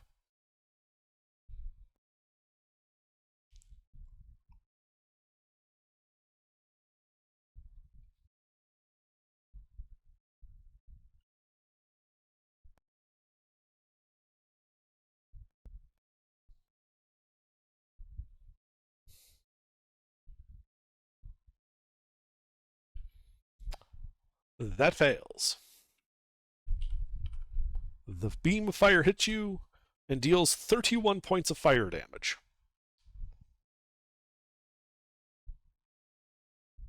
I am unconscious. Okay. He then directs another beam over at Festus. Wait, what? He said Am I he not hits two. around the corner into the rocky passage? By those squares? The cubicles? You're heading in that direction. You stood up, so because you were prone from sleeping. You only had 15 feet. Wait, are we on the north side? Yes, you entered through that tiny little slit. Right. So if I army crawled there to the edge, I'd get up 15 feet. And those are 5-foot cubes. So I just go like what? You said you were 5 going or to 10 back and then 5 over. You specifically said you were trying to go east. I originally thought you were going north. Did you? Yeah, north and then east. Okay, I misunderstood. I thought you were trying. That's why I said you were at his 2:00 position. Because you were originally at 12. I thought you were working your way around. I'm trying to go like from 12 up through the slit we used and then go towards 2:00. Gotcha. Okay, yes, you are around the corner, so he doesn't shoot a beam at you. He instead directs beam number 5 at Ren, who cannot make a strength save and is therefore thrown 15 feet back, basically into the nook next at the bottom of the stairs. That break line of sight. Yes. Okay. He then, well, none of you have line of sight on him, so stuff happens. Festus, what do you do?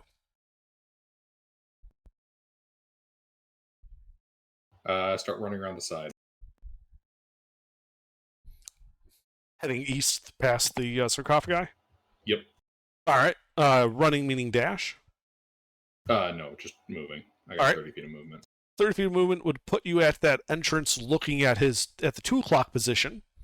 And you can see him floating. He's no longer in the center, but is in fact over to the north. Looks like he's wrapping some tendrils around the unconscious Trask's ankle.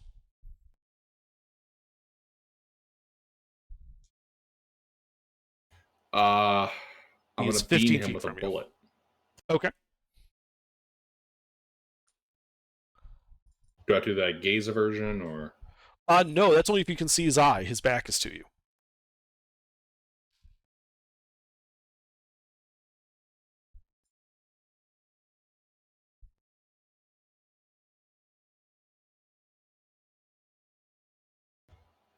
That case.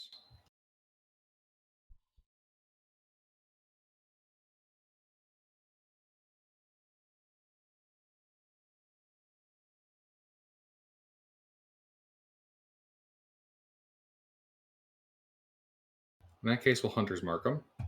Okay.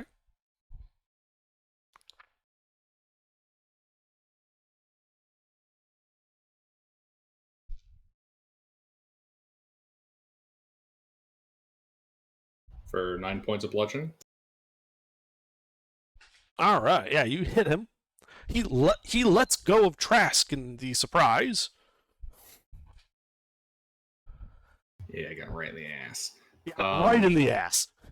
Now I'm gonna dip back around the corner Uh with whatever movement speed I got. huh.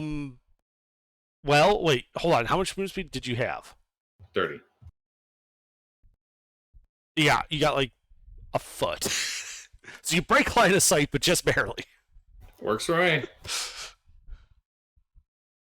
All right.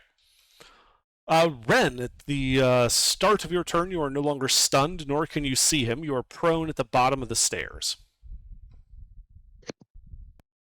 All right.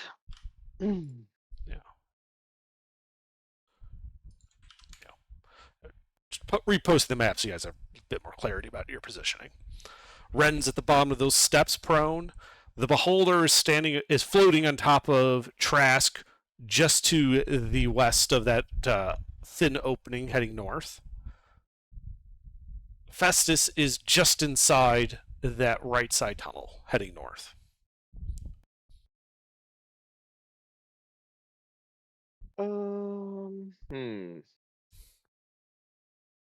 Well, I stand up Okay. and just standing up. Can I see him? No. Okay. I move until I can see him. Okay. So if you move after standing up 5 feet through the 2-foot wide opening to the south, you can see a couple of his tendrils moving about, but but only a portion of his body. He has cover from you in this position. All right. 5 more feet. Well, you're kind of like looking at him through like a reverse arrow slit. Okay. So you'd basically have to go like to him to get, or change your position entirely to get a better angle on him. All right. Then I will hide action here. Well, Okay, that you can do. Bonus action. Okay. Do make a stealth check, please.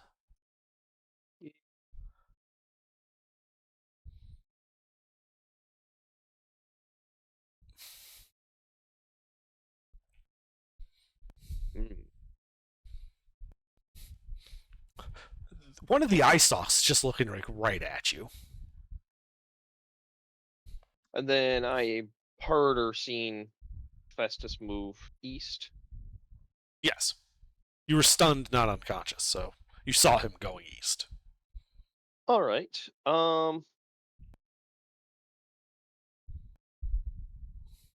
Then from my somewhat not hidden position, I would like to be the most annoying person in the room, providing the help action to Festus by being obnoxious. Okay. Yeah, you start like catcalling him and stuff, and he's just getting angrier and angrier. He's very easy. More and more rile up. eye stalks start turning Yes. my way. Yeah, like a couple of them are like grabbing like the corner just so they can just barely look around and glare at you. He is very easy to rile up. There is no check to be made. You are just succeeding on giving the help action to Festus. All right. That's it for my turn. All right. Trask, death save, I believe.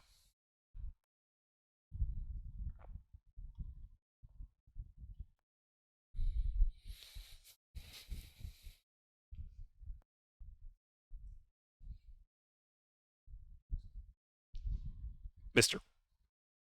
No, Yeah. What am I doing? death save. You're unconscious.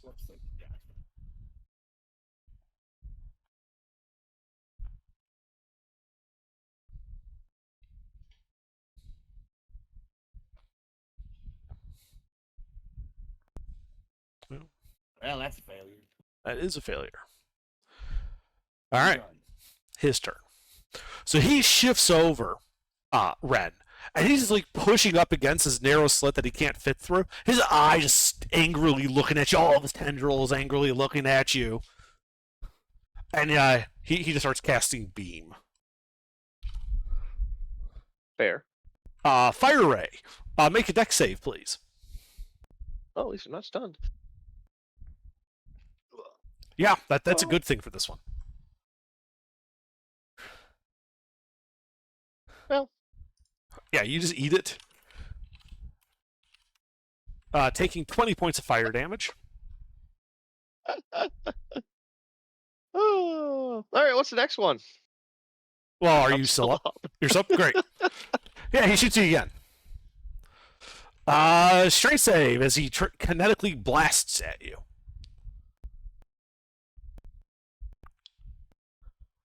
As you are blasted into the wall, kind of rolling along, landing prone at the bottom of the stairs. Let me check something with cover real quick. Do you have half cover from him there? I don't think it would matter. It does give you +2 to dex saves, if that comes up. Well, in the 2 that we've rolled so far. He blasts you again. This time with the paralyzing ray. Constitution save. The whole time. Yeah, you're paralyzed. Mm-hmm. That lasts for 1 minute. You can repeat the saves at the end of each of your turns, ending it on a success. Okay. Yeah, this whole time, Festus can clearly hear him go, I'm going to get you. I'm going to get you. I'm going to get you. Festus, it is your turn. All right, dip around the corner, sling bullet to that ass. All right, you have advantage from the help action. He's very clearly distracted by Ren.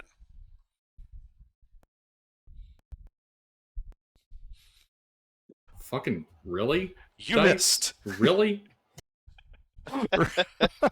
Well, so what are you guys going to bring in for your next character? I don't One more know. suited for the pirate part. I don't know what I'm gonna bring in yet. You're not Oh, dead. man. No one's dead yet. Just throw the towel. He's bloodied. Dead?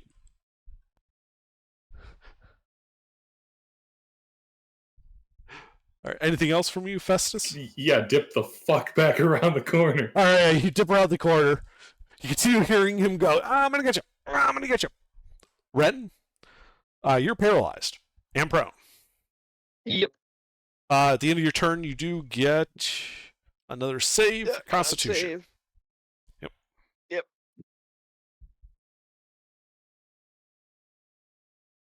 Usually have more time.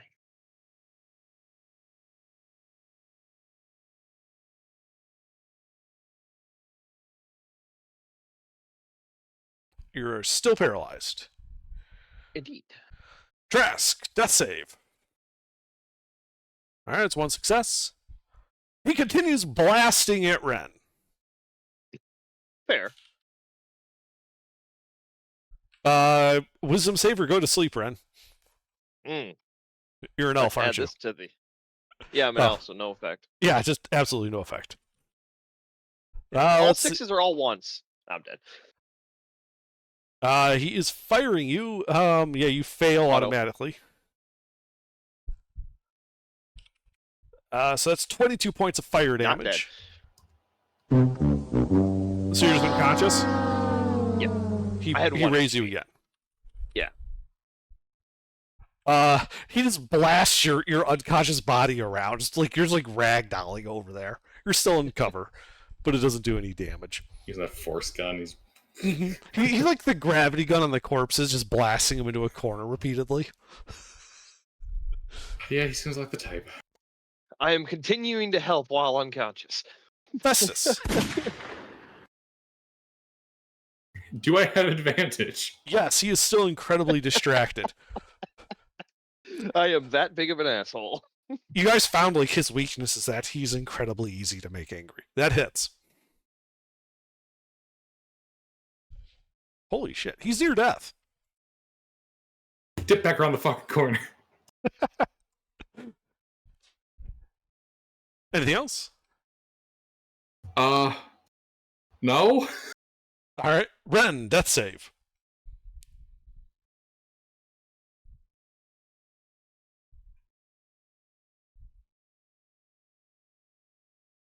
Alright, Oh, no. that's a fail.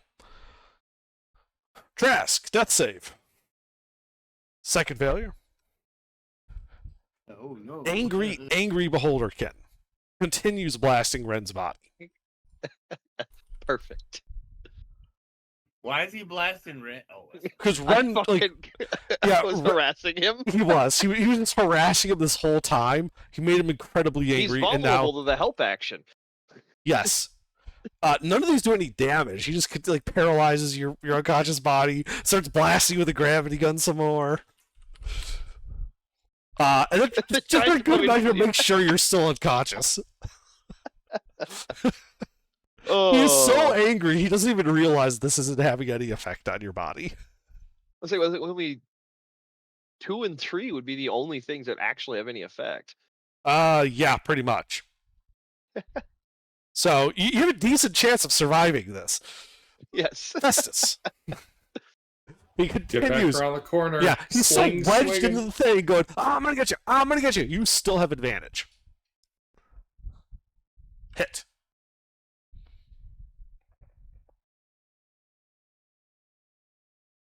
That Nice. kills him. As he dies, you hear him start going, I'm gonna get you, as he starts to sort of invert and implode. And while Trask is unconscious, he automatically fails the strength save. So you guys see, Festus, you see Trask's body get picked up by the implosion, and it's kind of flung into the air above the pit.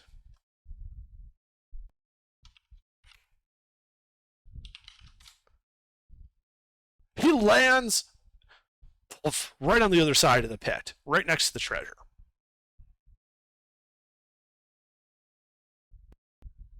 Perhaps the real treasure Was the friends we made along along the the way. way. Now, you got 2 people are unconscious, Festus, so you're not out of initiative. Is there anything else you're doing on your turn? What are the distances to the 2 of them? So, from your position, if you just leap over the escarpment down to where Trask landed, he is only 10 feet from you. But that would involve like a 30-foot drop. The implosion prevented Trask from moving fast enough to actually take damage from that. Think like a temporary black hole. Yeah, I gotcha. Ren, on the other hand, you don't have a quick way to get that to him, so it'd be 5, 10, 15, 20, 25 feet to get to him.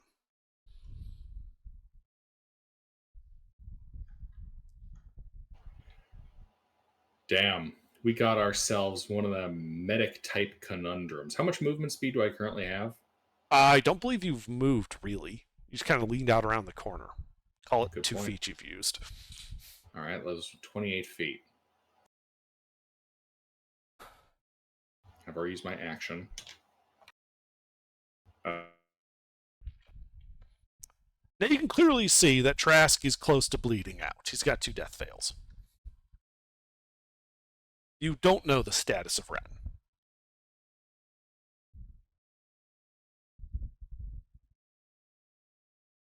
Okay.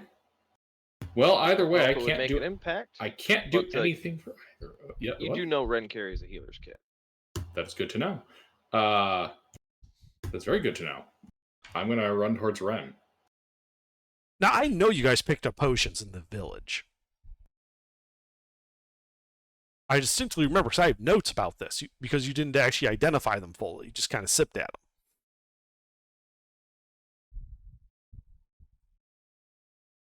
So who's got the potions from the village? They ain't on my body. I know that. Burger. That's what I'm wondering, if it was like Sleuth or Gurgi that has them. Sleuth and Gurgi, you rat bastards! I mean, if we really wanted to, we could call the session here. No. Fucking cliffhanger suspension episode. All right, so no, we're not doing that though. So Yeah, Festus, what are you doing? I'll run over to Ren, Okay, well, but move there's to 20 nothing I can do right now because I don't have the action economy to do anything. He's only 25 feet from you. Don't you have like enough movement to get to him? Action was used to kill the beholder. Ah, yes, that's right. Anything else? Nope. All right, Ren, Another. death save, please. Another. All right. You pass. Trask, death save. Well, that is unfortunate.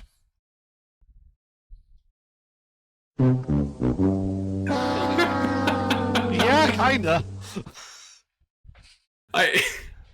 Is there a sorry, is there a yeah, is there one of those fucking trombones down in that pile of debris that his body as it dies presses into? Yes. Yes, there is.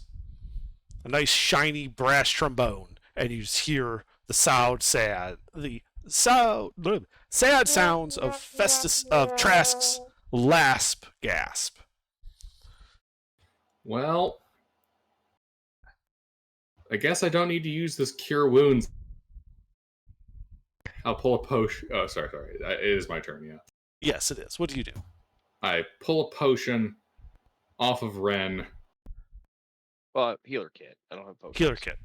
Oh, you don't have the We potion? don't know who has the potion, so we need to wait for Sleuth Yeah. and Oh. Cece, because they Yeah, just probably use a have. healer kit to stabilize me. I'll mark the charge. Well, as much as I want to take his stuff, No, you don't. My stuff is bad. I know. We know the Beholder found that out when he tried to disable your magic stuff, and nothing happened. Broke ass bitch. Yeah, basically. All right, so you stabilize him with the healer's kit. I don't think that needs what? I Fuck think that no! needs I'm a using check. cure wounds on his ass. Okay. Roll it then. Yeah, I do not have a potion, so. All right. Well, Ren, you wake up with 6 hit points and another level of exhaustion. You had And cure now you wounds, guys so are we're forced to officially go out for of Trask. initiative. Sorry, I'm used to you playing like pure martial or pure wizard.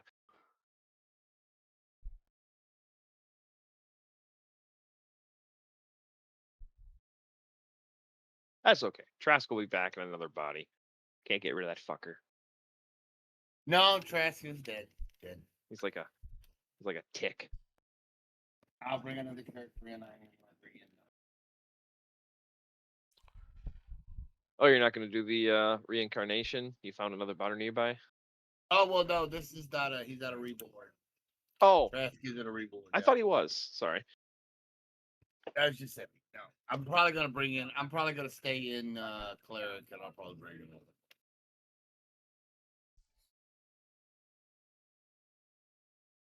I'm sure we'll run into you somewhere.